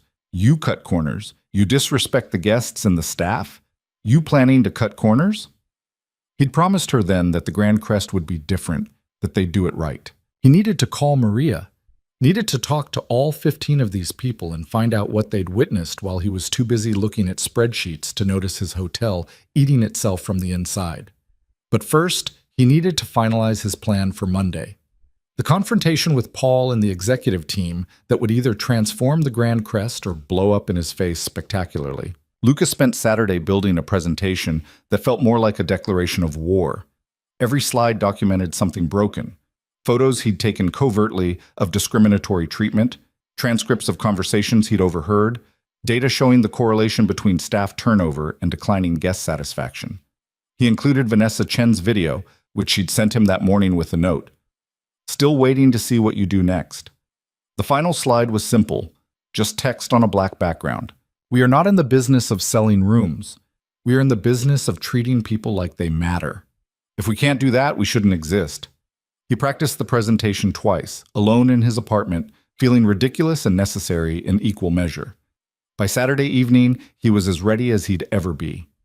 Sunday was supposed to be for rest, for refining, for mental preparation. Instead, Lucas found himself back at the Grand Crest at 10 a.m., unable to stay away. The Sunday morning crowd was different. More families, more tourists, fewer business travelers. The pace was slower, the energy lighter. Lucas got coffee from the cafe and found his usual spot in the forgotten alcove, watching the lobby wake up gradually. Emily wasn't working. Her schedule was posted in the staff area. He'd looked it up in the HR system, and she had Sundays off. Lucas told himself that was fine, that he didn't need to observe her anymore, that he had all the information he needed. But he found himself missing her quiet presence anyway, the reminder that something good still existed in this place he'd built.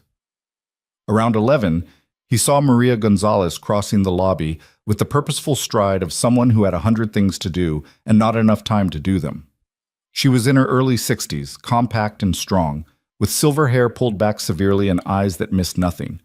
Lucas stood and intercepted her path. "Maria, do you have a minute?" She stopped and he watched recognition dawn. "Mr. Hale, I heard you were around this week, causing trouble." Is that what people are saying? People are saying a lot of things, most of it probably true. She crossed her arms. What do you need? Your honest opinion about what's happened to this place. Maria studied him for a long moment, and Lucas had the uncomfortable feeling of being weighed and found wanting. Then she jerked her head toward the elevators. Walk with me. I've got rooms to check. Lucas followed her into the service elevator, the one staff used to move between floors without encountering guests. It was functional and ugly, the opposite of the guest elevators with their mirrors and soft lighting. You really want to know what happened? Maria said as the elevator climbed. I'll tell you. You stopped paying attention. You hired good people, set good standards, then you left it to managers who cared more about their bonuses than their staff.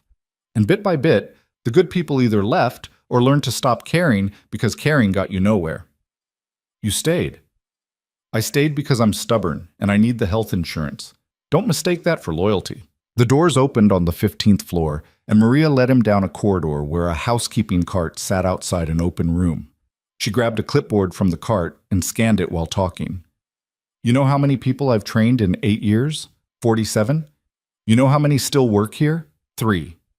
The rest left because the pay is barely livable. The guests treat them like servants, and management acts like they're replaceable. What would it take to fix that? Maria looked up from her clipboard. You asking for real, or are you asking so you can feel better about ignoring it? For real. Higher wages, mandatory respect training for guests, and I mean real consequences when they cross lines, not just conversations. Staff support systems that actually function, and managers who understand that their job is to protect their people, not protect the hotel's reputation. She paused. Also, stop making us use cheap cleaning supplies that wreck our hands. We're not idiots. We know you're cutting costs on the stuff guests never see. Lucas pulled out his phone and opened his notes. Say that again, the part about cleaning supplies. Maria raised an eyebrow but repeated it, and Lucas typed it all down. Then he asked her to walk him through every cost-cutting measure she'd seen implemented in the last 3 years, every complaint she'd filed that went nowhere, every good employee she'd watched quit because the hotel had ground them down. They spent an hour going room to room while Maria talked and Lucas took notes, and by the end of it, he had a list of operational changes that would cost money but might actually address the rot at the root level. You really planning to do something about this? Maria asked when they were done. Tomorrow. Executive meeting. I'm going to present everything I found this week and demand immediate changes. They're going to fight you. I know. Some of them will quit rather than change. I'm counting on it. Maria smiled, and it was the first genuine warmth he'd seen from her. Good. About time someone shook things up around here. This place used to mean something.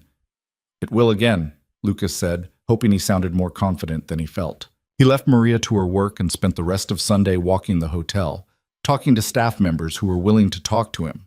Most were wary. Word had spread about who he was and what he'd done on Friday night, but a few opened up when they realized he was actually listening. A bartender told him about having to comp drinks for VIP guests who'd run up tabs and then refuse to pay, with management always siding with the guests to avoid bad reviews. A valet told him about guests who threw their keys at him and made racist comments, and supervisors who told him to develop thicker skin. A bellhop told him about a tip-sharing system that had been quietly changed 6 months ago to benefit front desk staff at the expense of everyone else. Every conversation added another item to Lucas's growing list of changes. By Sunday evening, that list had 53 specific action items, each one representing a small failure that had accumulated into systemic dysfunction. He went home and didn't sleep much. Monday morning arrived cold and clear, and Lucas dressed carefully in a suit that cost more than most people made in a month. The torn jeans and worn jacket went back in the closet. Today he needed to look like the owner he was, needed the armor of wealth and power to back up the truths he was about to tell. The executive meeting was scheduled for 9 a.m. in the conference room on the 37th floor. Lucas arrived at 8:30 and spent the time reviewing his presentation one last time, making sure every claim was documented, every argument airtight. Paul arrived at 8:45, looking like he hadn't slept either. Lucas, I have the cultural reform plan you requested. I think you'll find it comprehensive. We'll see. Before we start, I want to say that I understand you're upset about what you saw this week, but I hope you'll consider the broader context. Making dramatic changes based on a few days of observation might be, Paul, save it for the meeting. The rest of the executive team filtered in over the next 10 minutes. CFO Thompson, with his permanent expression of fiscal concern. VP of Operations, Jennifer Martinez, looking professionally composed. VP of Guest Experience, David Chen, with his tablet already out, ready to take notes. Head of HR, Sandra Williams, wearing the careful, neutral expression of someone who knew a storm was coming. Lucas waited until they were all seated, then stood at the head of the table and pulled up his presentation on the screen. Thanks for coming. We're going to talk about the Grand Crest and why it's failing. Thompson immediately objected. Failing? Our revenue is up 4% year over year. Guest satisfaction is within acceptable ranges. Occupancy rates are irrelevant if we're destroying the culture that's supposed to make this hotel worth visiting. Lucas clicked to the first slide, a photo he'd taken of Brandon dismissing the young couple with backpacks. I spent last week undercover in this hotel, dressed like someone who couldn't afford to stay here, watching how staff treats guests, how management treats staff, how we've systematically betrayed every value we claim to hold. He walked them through it all. The discrimination at the front desk, the harassment of Emily and other servers, the cost-cutting measures that hurt staff, the reservation flagging that targeted minorities, the complete absence of consequences for guest misconduct. Every slide documented another failure, another crack in the foundation. The room grew very quiet. When Lucas reached the slide about Emily's incident reports, Jennifer spoke up. With respect, individual incidents happen at every hotel. We have protocols for handling complaints. Your protocols are garbage. Lucas pulled up Emily's file. 3 separate incidents of harassment over 2 years. 3 times she reported feeling unsafe. And your response was to tell her she was overreacting, to explain guest behavior away, to make it her problem to manage. Is that the protocol you're defending? Jennifer's face flushed. We have to balance employee concerns with guest relations. No, we don't. When a guest harasses an employee, we choose the employee. Every single time. No balance, no consideration, no protecting the guest relationship. We protect our people.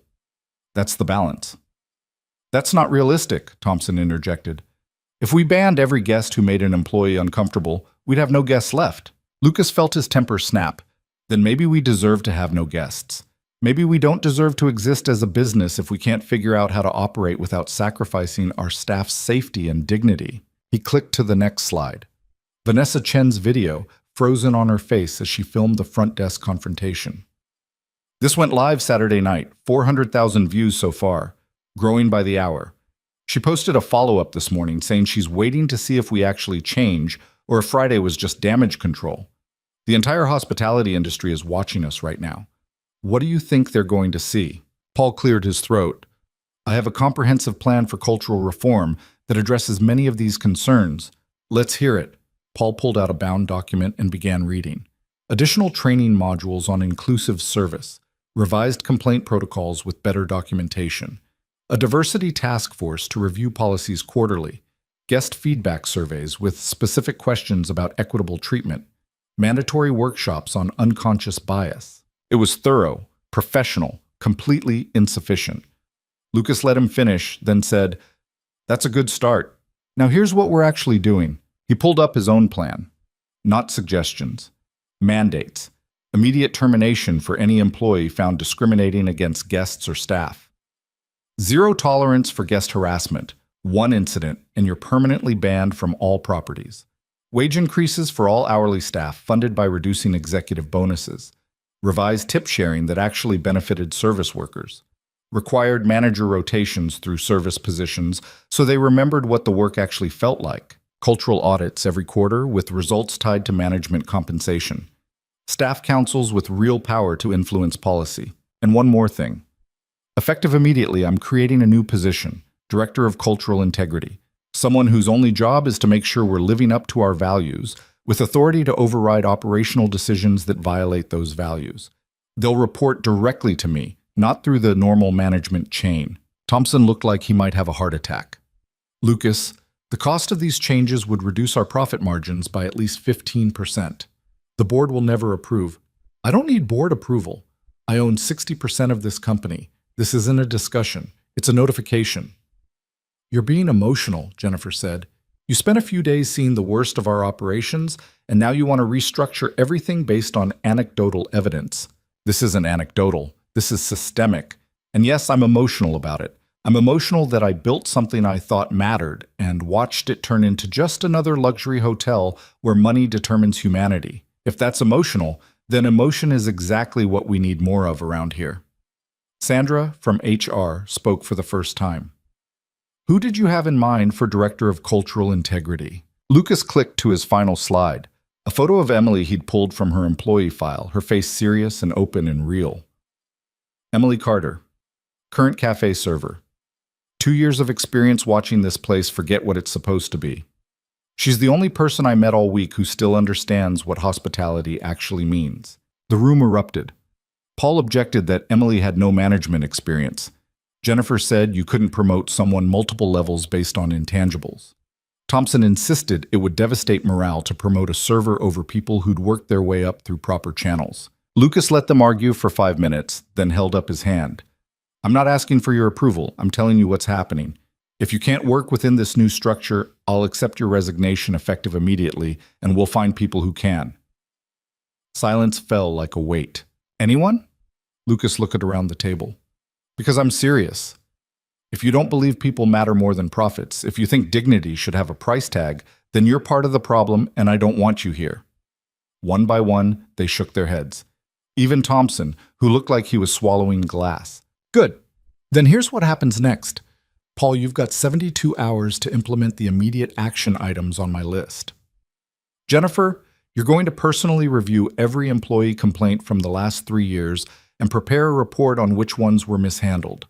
Thompson, you're going to find the money for wage increases without cutting staff. Sandra, you're going to draft the job description for Director of Cultural Integrity and have it ready by end of day. He paused. And I'm going to talk to Emily Carter about whether she's interested in saving this place from itself. Lucas dismissed the meeting and walked out before anyone could argue further, his heart hammering against his ribs. That had been brutal and necessary in equal measure, and he had no idea if it would actually work or if he'd just blown up his own company. But at least he'd tried. He took the elevator down to the lobby, then walked to the cafe. Monday morning service was in full swing, Emily moving through her section with the same quiet competence he'd observed all week. Lucas waited until she had a moment, then approached her station. Emily, can we talk? She looked up, and he saw wariness flash across her face. I'm working. I know, this will just take a minute. If this is about me telling you to check out Friday nights, I wasn't trying to... It's not about that. I need to offer you a job. Emily blinked. I have a job. A different job. Director of Cultural Integrity. Full-time, salaried, benefits, office on the executive floor. Your job would be to make sure the Grand Crest actually lives up to the values it claims to have. She stared at him like he'd started speaking a different language. You're joking.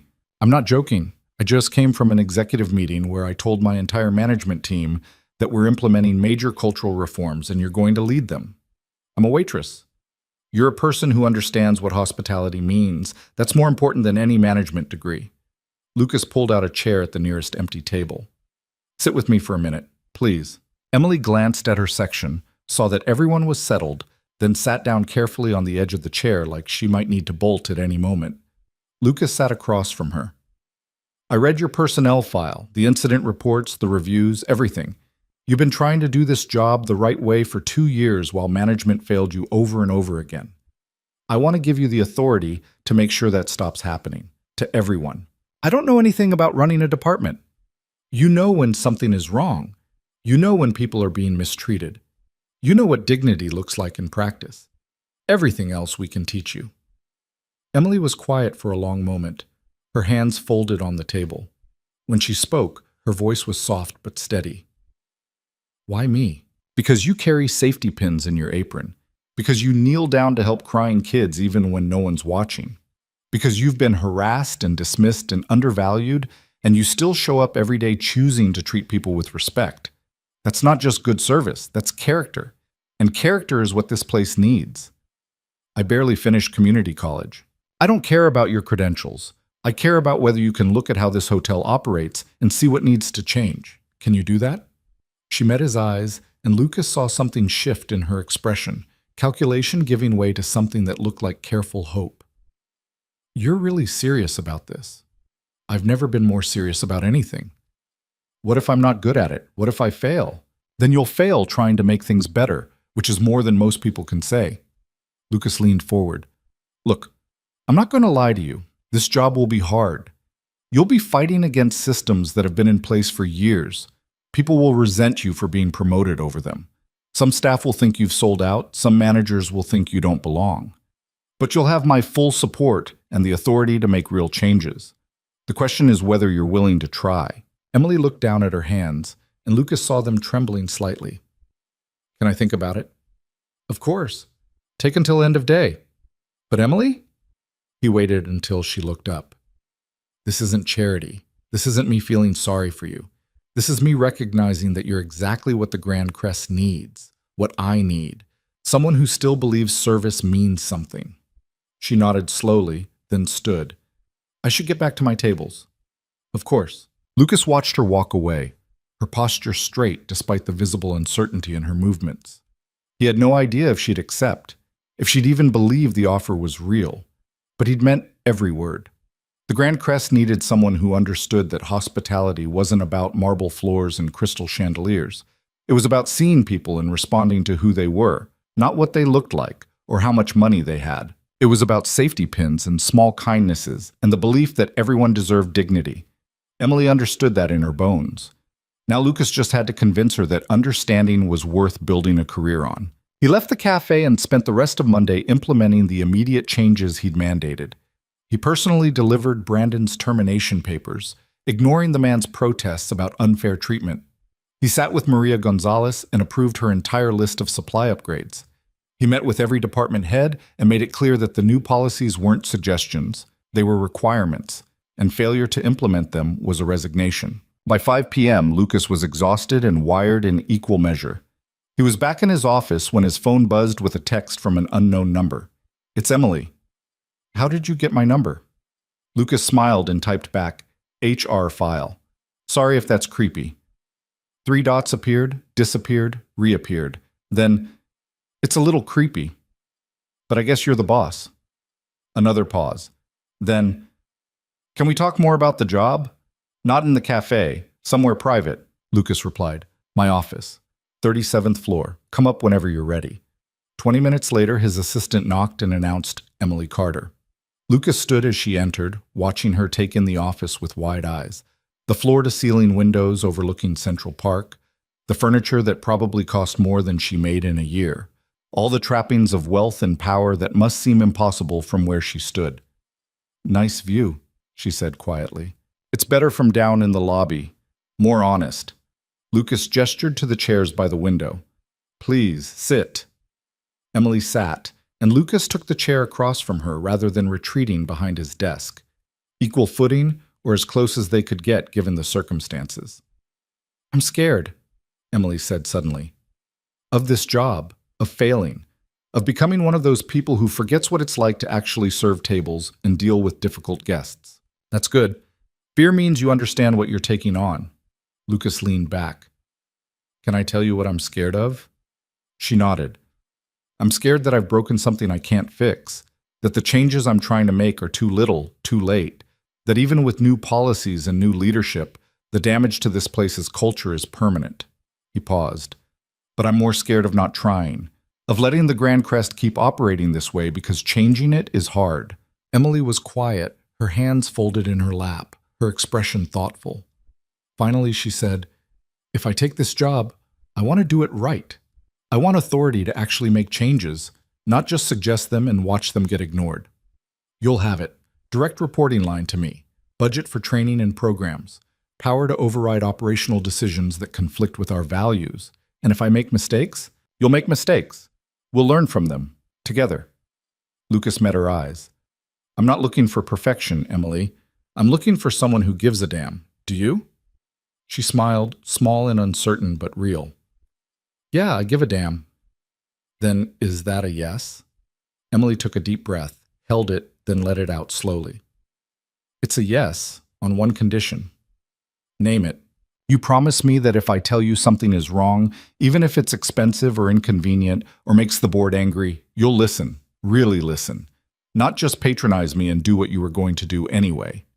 Lucas extended his hand. I promise, you have my word. She shook his hand, her grip firm despite the tremor he felt running through her fingers. Then I'm in. When do I start? How about now? We've got a hotel to rebuild.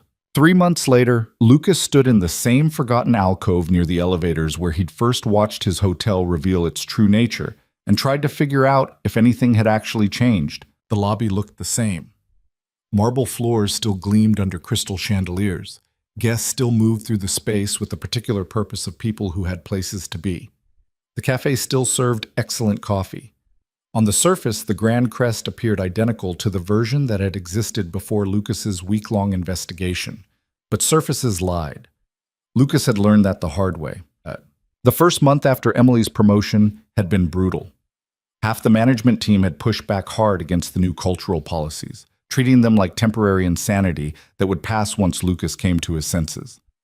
Jennifer Martinez had quit after 2 weeks, sending a resignation email that accused Lucas of prioritizing feelings over operational excellence. Thompson had stayed but made his displeasure known in every budget meeting, pointing out the exact dollar amount that dignity was costing them. Staff reaction had been mixed. Some embraced the changes immediately, relieved that someone finally cared about the problems they'd been living with. Others were skeptical, having seen too many corporate initiatives that promised transformation and delivered nothing. A few were openly hostile, particularly the front desk staff who resented taking orders from someone who'd been serving coffee 3 weeks earlier. Emily had struggled. Lucas could see it in the way she carried herself during those first weeks. Shoulders tight with tension, doubt creeping into her voice during meetings, the constant second-guessing of someone who'd been handed authority without the credentials to back it up. She'd called him at midnight once, 2 weeks into the job, her voice shaky. I don't know what I'm doing. I tried to implement the new harassment reporting system today, and 3 managers told me I was overcomplicating simple procedures. Maybe they're right. Maybe I'm in over my head. Lucas had been at home, Sophie finally asleep after an hour of bedtime negotiations. He'd walked out onto his balcony and looked toward Midtown, toward the hotel that was trying to kill itself slowly while he tried to save it. Are you overcomplicating it, or are they uncomfortable being held accountable? He'd asked. Silence on the other end. Then quietly, I don't know how to tell the difference. Yes, you do. You just don't trust yourself yet. Lucas had leaned against the railing, cold November air cutting through his shirt. Emily, those managers spent years building a system where harassment got swept under the rug because addressing it was inconvenient. You're tearing that system down. Of course they're going to tell you you're doing it wrong. The question is whether you believe them. Another pause. I don't. Believe them, I mean. I think they're just mad someone's paying attention. Then you already know what you're doing. You just need to trust it.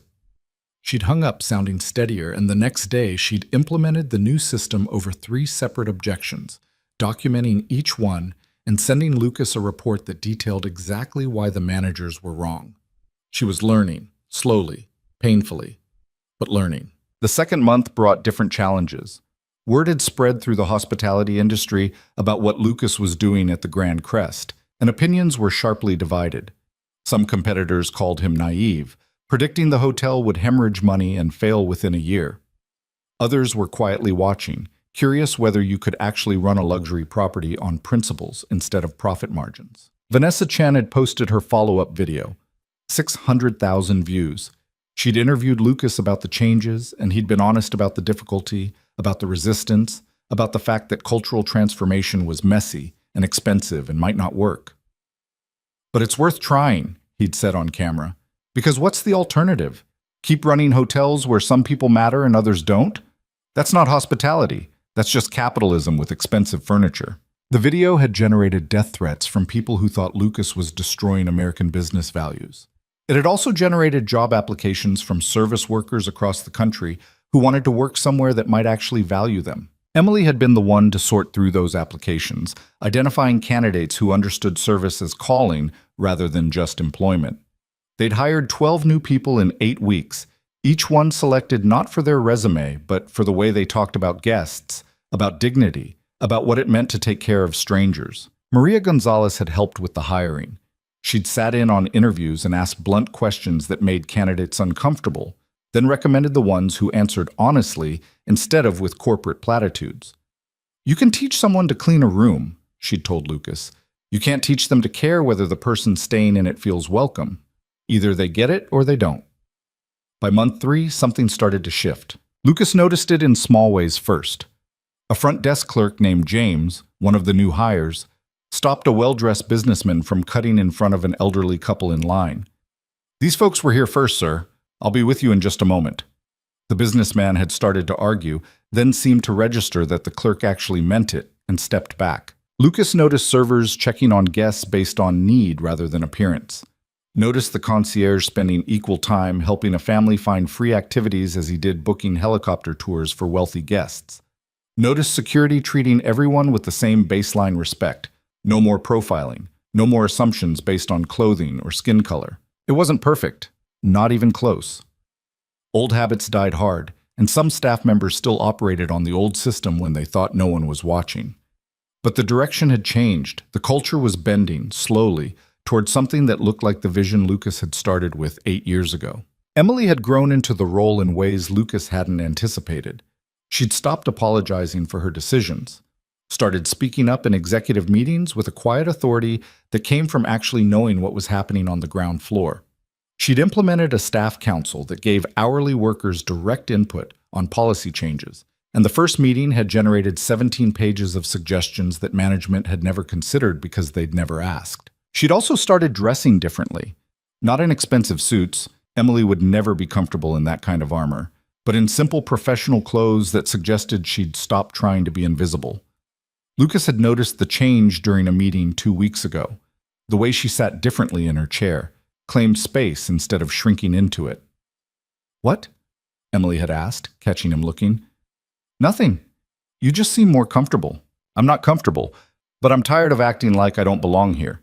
She'd pulled up a spreadsheet on her laptop. Now, about the customer feedback data. She was right to be tired of shrinking. She'd earned her place at the table, even if half the executives still treated her like an interloper who'd gotten lucky.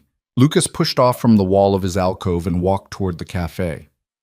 Monday afternoon, the slow period between lunch rush and dinner prep. He found Emily at a corner table with her laptop open, reviewing what looked like employee satisfaction surveys. "Mind if I join you?" he asked. Emily looked up and smiled. A real smile. Not the careful one she'd worn during those first weeks. "It's your hotel." "It's our hotel." Lucas sat down. "How are the surveys looking?" "Better than I expected. 82% of staff say they feel more supported than they did 3 months ago. 76% say they've noticed positive changes in how guests are treated. 64% say they feel comfortable reporting problems without fear of retaliation. And the other 36%, either still skeptical or working in departments where their managers haven't bought in yet." Emily turned the laptop so he could see the breakdown. "Reservations and finance are our problem areas. They're still operating on the old metrics, still prioritizing efficiency over equity." Lucas scanned the data, noting the patterns. "We need to replace those department heads." "Already working on it, but finding people who have the technical skills and the right values is harder than I thought. Take your time. Better to leave positions empty than fill them with people who'll undermine what we're building." Emily nodded and closed the laptop. "Can I ask you something?" "Always." "Do you regret it? Blowing everything up like you did?" "The board is still furious. Revenue is down 8%. Every quarterly report, Thompson gives you that look like he's watching you ruin your own company." Lucas thought about it. The honest answer was complicated. "I regret that it took me so long to see what was happening. I regret that people like you had to suffer through years of harassment and indifference while I was congratulating myself on running successful hotels. But do I regret trying to fix it? No. Even if it costs us money. Even if some people never forgive me for it. Your daughter must miss you. I know you've been spending a lot of time here. Sophie's resilient. She's also 7, which means she's mostly concerned with whether I remember to pack the right snacks and if we can get a dog." Lucas smiled, but it didn't quite reach his eyes. "I'm not winning any Father of the Year awards. but I'm trying to build something she can be proud of when she's old enough to understand what it means." Emily was quiet for a moment. Then she said, "My mom cleaned hotel rooms for 20 years. She worked at places like this, fancy properties where they treated her like she was invisible. She'd come home exhausted, and I'd ask her why she kept doing it, and she'd say, because people need clean rooms and someone has to care enough to do it right. I never really understood what she meant until I started working here. She sounds like someone I would have wanted on my staff. She would have liked what you're trying to do. She always said the problem with luxury hotels wasn't the luxury. It was that they forgot the hotel part, the taking care of people part." Emily looked out the cafe window at the Manhattan afternoon. She died 3 years ago, lung cancer from years of breathing and cleaning chemicals that hotels used because they were cheap. I think about that sometimes, about how the choices rich people make to save money actually kill the people who work for them. Lucas felt the words land like stones. "I'm sorry for your mother, and for every decision I made that prioritized costs over people's health. I'm not telling you to make you feel guilty. I'm telling you because it matters. Because these changes you're making, they're not just about making guests feel welcome. They're about whether the people who work here get to go home healthy at the end of their shift, whether they get treated like humans instead of resources." "I know, or I'm starting to." They sat in silence for a while, the cafe noises filling the space between them. Eventually, Emily said, "There's something I need to tell you. I got a job offer, another hotel, bigger chain, VP of guest experience. Double what you're paying me." Lucas felt his stomach drop. "Are you taking it?" "I don't know. Part of me wants to. It would be the smart career move, and it would prove I'm not just your charity case who got lucky." "You were never my charity case." "I know, but other people don't know that. And sometimes I wonder if I'm only succeeding here because you're protecting me. At another company, I'd have to prove myself without the owner running interference." "That's fair." Lucas made himself say the next part even though it hurt. "If you want to take the offer, I'll understand. I'll even write you a recommendation that'll make them wonder why they didn't offer you more money." Emily smiled slightly. "You're not going to try to convince me to stay? I'm going to tell you that you've transformed this hotel in 3 months in ways I couldn't have done in 3 years. That you're exactly the kind of leader the industry needs. And that whatever you decide, you should decide based on where you can do the most good, not where you'll be most comfortable. What if the most good is somewhere other than here? Then go. Build something great. Show the world that treating people with dignity isn't just morally right, it's actually good business." Lucas met her eyes. "But know that if you stay, we're just getting started. The Grand Crest is one hotel. I own 14 others, all of them probably suffering from the same cultural disease. You could help me fix all of them. Turn this from one successful experiment into an actual movement." Emily looked down at her hands, and Lucas saw her processing the weight of both options. Finally, she said, "Can I have a week to think about it?" "Take 2. She left shortly after, and Lucas sat alone in the cafe watching the afternoon shift change, watching servers rotate in and out, watching the small machine of hospitality continue its work. His phone buzzed with a message from Sophie via Margaret. "Dad, when are you coming home? I drew you a picture of a dog. It's named Biscuit." Lucas smiled and typed back, "Tomorrow morning. Can't wait to see Biscuit. Love you." Then he stood and walked through his hotel one more time, looking at it with eyes that had learned to see differently. He saw James at the front desk greet an exhausted-looking woman with genuine warmth, not checking her appearance first, just offering help. He saw Maria Gonzalez training a new housekeeper, not just on procedure but on pride. You're not just cleaning, you're creating a space where someone will sleep, rest, feel safe. That matters. Do it like it matters. He saw the bartender in the lobby lounge refuse to serve a drunk guest who was getting aggressive, calmly and firmly. "I think you've had enough tonight, sir. Let me call you a car." No manager had to intervene. No one had to escalate. The bartender had the authority to make the call and the backing to enforce it. Small moments, small victories. The kind that didn't show up in quarterly reports but meant everything. 2 weeks later, Emily walked into Lucas's office without knocking, a privilege she'd earned, and dropped into the chair across from his desk. "I'm staying," she said, "but I want equity. Not a lot, just enough that I'm not just an employee. I want skin in the game." Lucas didn't hesitate. 5% of the Grand Crest, vesting over 4 years. And when we roll out the cultural program to the other properties, we'll negotiate additional equity based on results." Emily blinked. "I was going to ask for 1%. "I know, but you're worth 5. And I need you to know I'm serious about making you a partner in this, not just an employee with a fancy title." "Deal."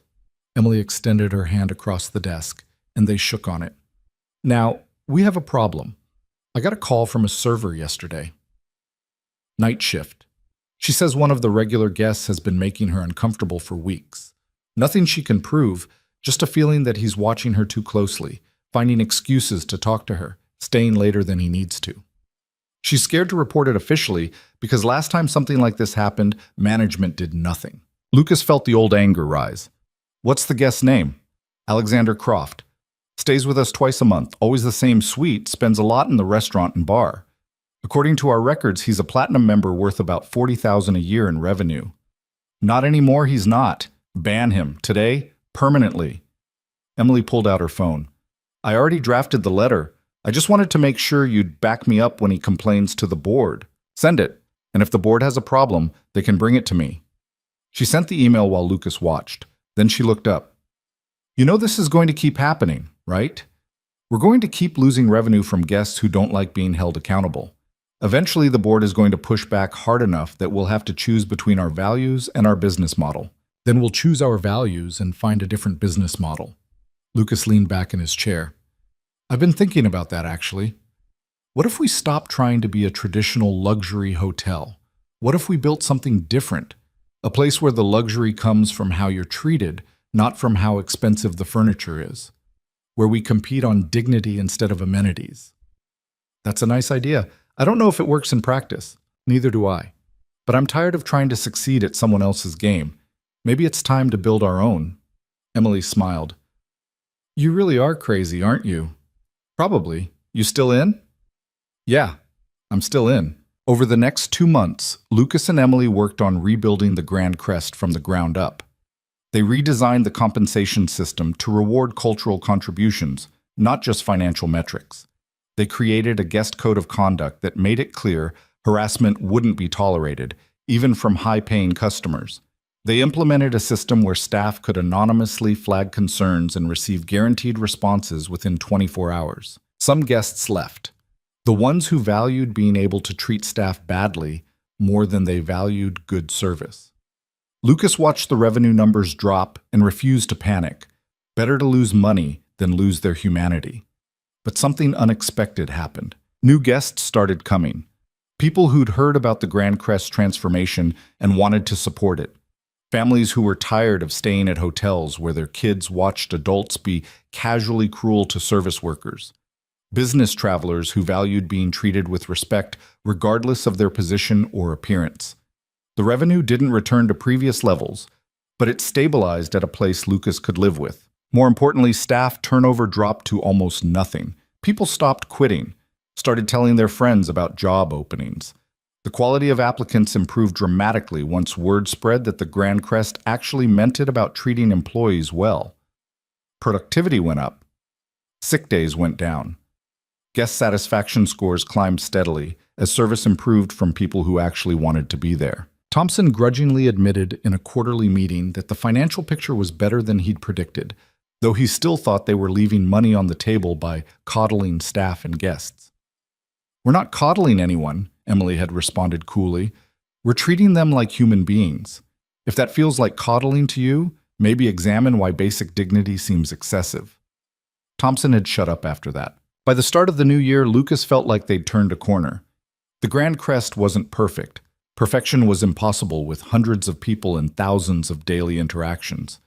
But it was better, genuinely, measurably better. He was in his office on a Thursday afternoon when Emily appeared in the doorway with an unusual expression on her face. "You need to come to the lobby," she said. "Now." Lucas stood immediately, reading the urgency in her tone. "What's wrong?" "Nothing's wrong. Just come." He followed her down to the lobby, where a small crowd had gathered near the front desk. As Lucas approached, he saw what had drawn their attention. A young couple with backpacks and worn clothes were checking in. The same couple Lucas had watched Brandon dismiss to the standard room queue months ago, and James, the front desk clerk, was treating them like they owned the place. "I've upgraded you to a deluxe king suite with park views, complimentary," James was saying. "We appreciate you choosing to stay with us. How was your flight?" The couple looked stunned. The woman said, "Our flight was fine, but you don't have to upgrade us. We're happy with whatever room." "I insist. You're celebrating your anniversary, according to your reservation notes. That deserves something special." James handed over the keys with a genuine smile. "And there's a bottle of champagne waiting in your room. On the house." Lucas watched the couple walk toward the elevators, dazed and happy, and felt something loosen in his chest. Emily appeared at his shoulder. James did that on his own. No one told him to. He just saw young people celebrating something important and decided to make it special. That's not policy. That's culture. Lucas nodded, not trusting his voice. "You did it," Emily continued quietly. "You actually changed things. It's not perfect, and it never will be, but it's real. It's working." "We did it," Lucas corrected. "I just pointed out the problem. You built the solution." "We built it together." Emily pulled out her phone. "Also, I need to show you something. Remember Vanessa Chen? She just posted another video." Emily played it on her phone. Vanessa was back at the Grand Crest, this time as a regular guest, and she'd filmed her entire stay. The video showed staff treating everyone with equal respect, showed the new harassment reporting posters in employee areas, showed the diversity in both staff and guests, showed the small moments of kindness that happened when culture actually valued dignity. "This is what accountability looks like," Vanessa said to the camera. Lucas Hale didn't just apologize. He burned down the system that allowed discrimination and rebuilt something better. It cost him money and relationships and probably some sleepless nights. But he did it anyway. And now the Grand Crest is the kind of place everyone deserves, but most people never get. A place where you're treated like you matter, no matter who you are. The video had 2 million views. Lucas handed the phone back to Emily. "That's going to generate a lot of attention." "It already has. I've gotten calls from 3 other hotel chains asking if we'd consult on their cultural reforms. And 2 business schools want to do case studies on what we're doing here." "What did you tell them?" "I told them to call you. This is your story to tell." "No," Lucas said. "It is our story. And the story is that fixing broken culture is possible, but only if you're willing to lose everything to do it right." Emily smiled. "That's a terrible sales pitch." "Good thing we're not selling anything. We're building something." Lucas looked around the lobby, watching the machine of hospitality work the way it was supposed to. Something that might actually last. 6 months after Lucas had walked into his own hotel dressed like someone who didn't belong, he brought Sophie to see what he'd been working on. She was 7.5 now, curious about why her dad had been spending so much time at work, and whether it was as important as he claimed. They walked through the lobby together, Lucas holding her hand, pointing out the small changes that added up to something significant. The diversity in the staff. The way the front desk clerk greeted everyone with the same warmth. The signs explaining the hotel's values and commitment to dignity for all. Sophie studied everything with serious attention, then said, "It looks like a normal hotel." Lucas laughed. "That's because good culture is supposed to be invisible. You only notice it when it's missing." They stopped for lunch in the cafe, and Sophie ordered a grilled cheese while Lucas got coffee. Emily spotted them from across the room and came over. "You must be Sophie," Emily said, crouching down to kid level. "Your dad talks about you all the time." Sophie looked at her father with surprise. "He does?" "All the time. You and someone named Biscuit. Biscuit is my pretend dog." Sophie turned to Lucas. "Can we get a real dog now? You said when work got less crazy." "We'll talk about it," Lucas said, which they both knew meant maybe. Emily smiled and stood. "Enjoy your lunch. And Sophie, your dad is doing something really important here. Something that makes a lot of people's lives better. I hope you're proud of him." After Emily left, Sophie was quiet for a while, eating her sandwich thoughtfully. Finally, she said, "Is Miss Emily right? Are you making things better?" Lucas thought about how to explain complex systems and cultural transformation to a 7-year-old. "I'm trying to. I built this hotel a long time ago, and I thought I built it to be a good place. But it turned out I wasn't paying enough attention, and some not good things started happening. So now I'm fixing them." "What kind of not good things?" People weren't being nice to each other. Staff weren't being nice to guests. Guests weren't being nice to staff. Some people were treated better than others based on things that shouldn't matter. That's not okay. Sophie considered this. At school, Mrs. Patterson says everyone should be treated fair, no matter what. Mrs. Patterson is right. That's what I'm trying to do here. Make sure everyone gets treated fair. Even people who aren't rich? Especially people who aren't rich. Sophie nodded like this made sense. Then she said, "If you make everyone be nice here, can you make people be nice everywhere?" It was the kind of impossible question kids asked that cut right to the heart of things. Lucas felt the weight of it settle around him.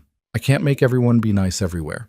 But maybe if we do it here, other people will see it's possible and try it in their places. And maybe slowly, one place at a time, the world gets a little better. That's going to take a long time. Yeah, kiddo, it is. Are you going to do it anyway?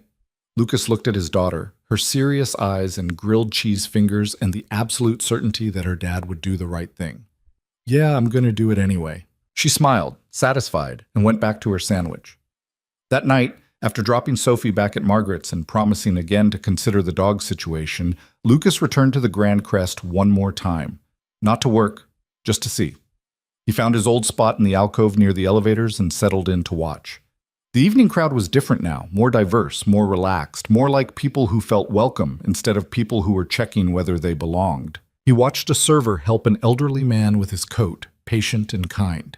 Watched the front desk clerk spend time with a confused guest, explaining directions without rushing. Watched security nod politely at everyone who passed, no profiling, no assumptions.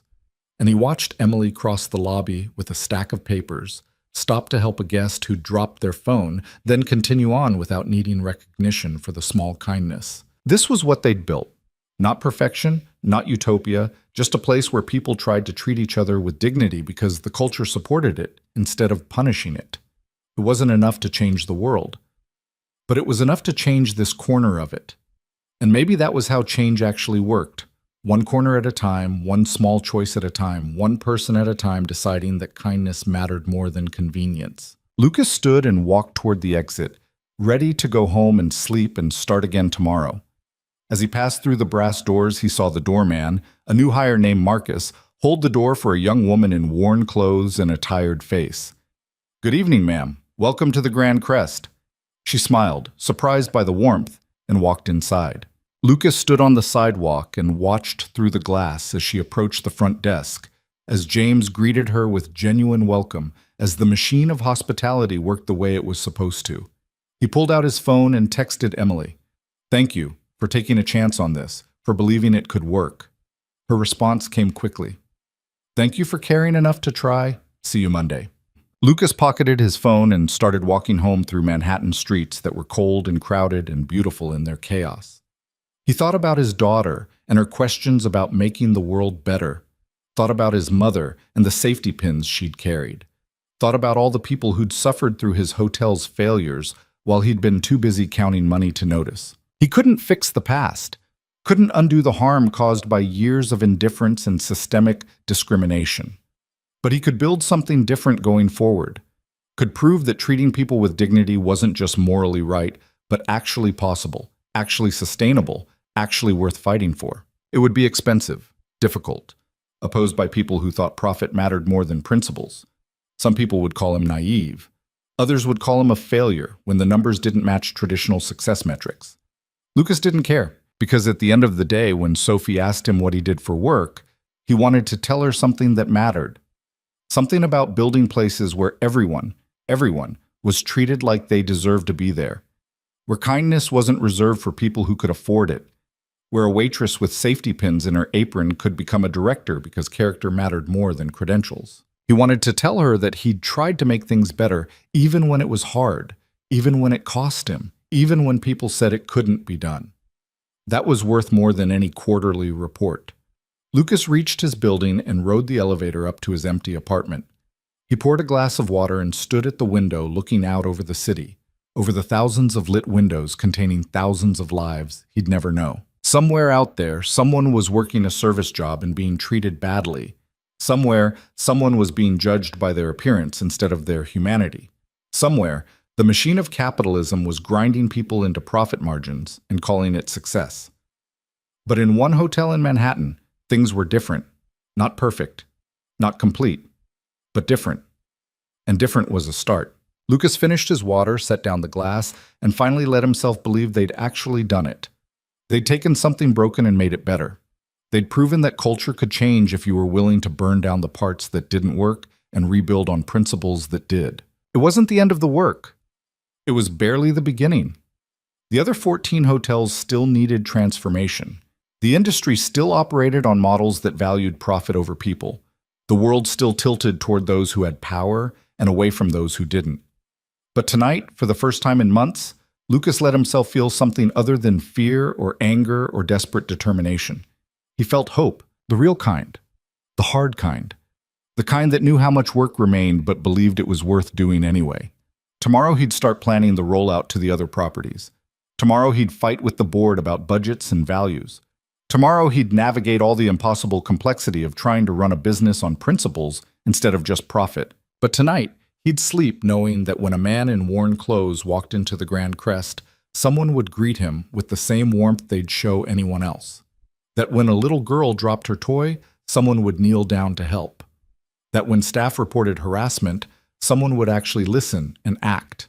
Small things, foundational things. The things that made the difference between a building full of rooms and a place that actually meant something. Lucas walked to his bedroom, lay down without bothering to change, and closed his eyes. His last thought before sleep was of Emily, somewhere across the city, probably still working, probably still fighting to make things better one policy at a time. They'd built something good. Not perfect, but good. And good was enough to build on.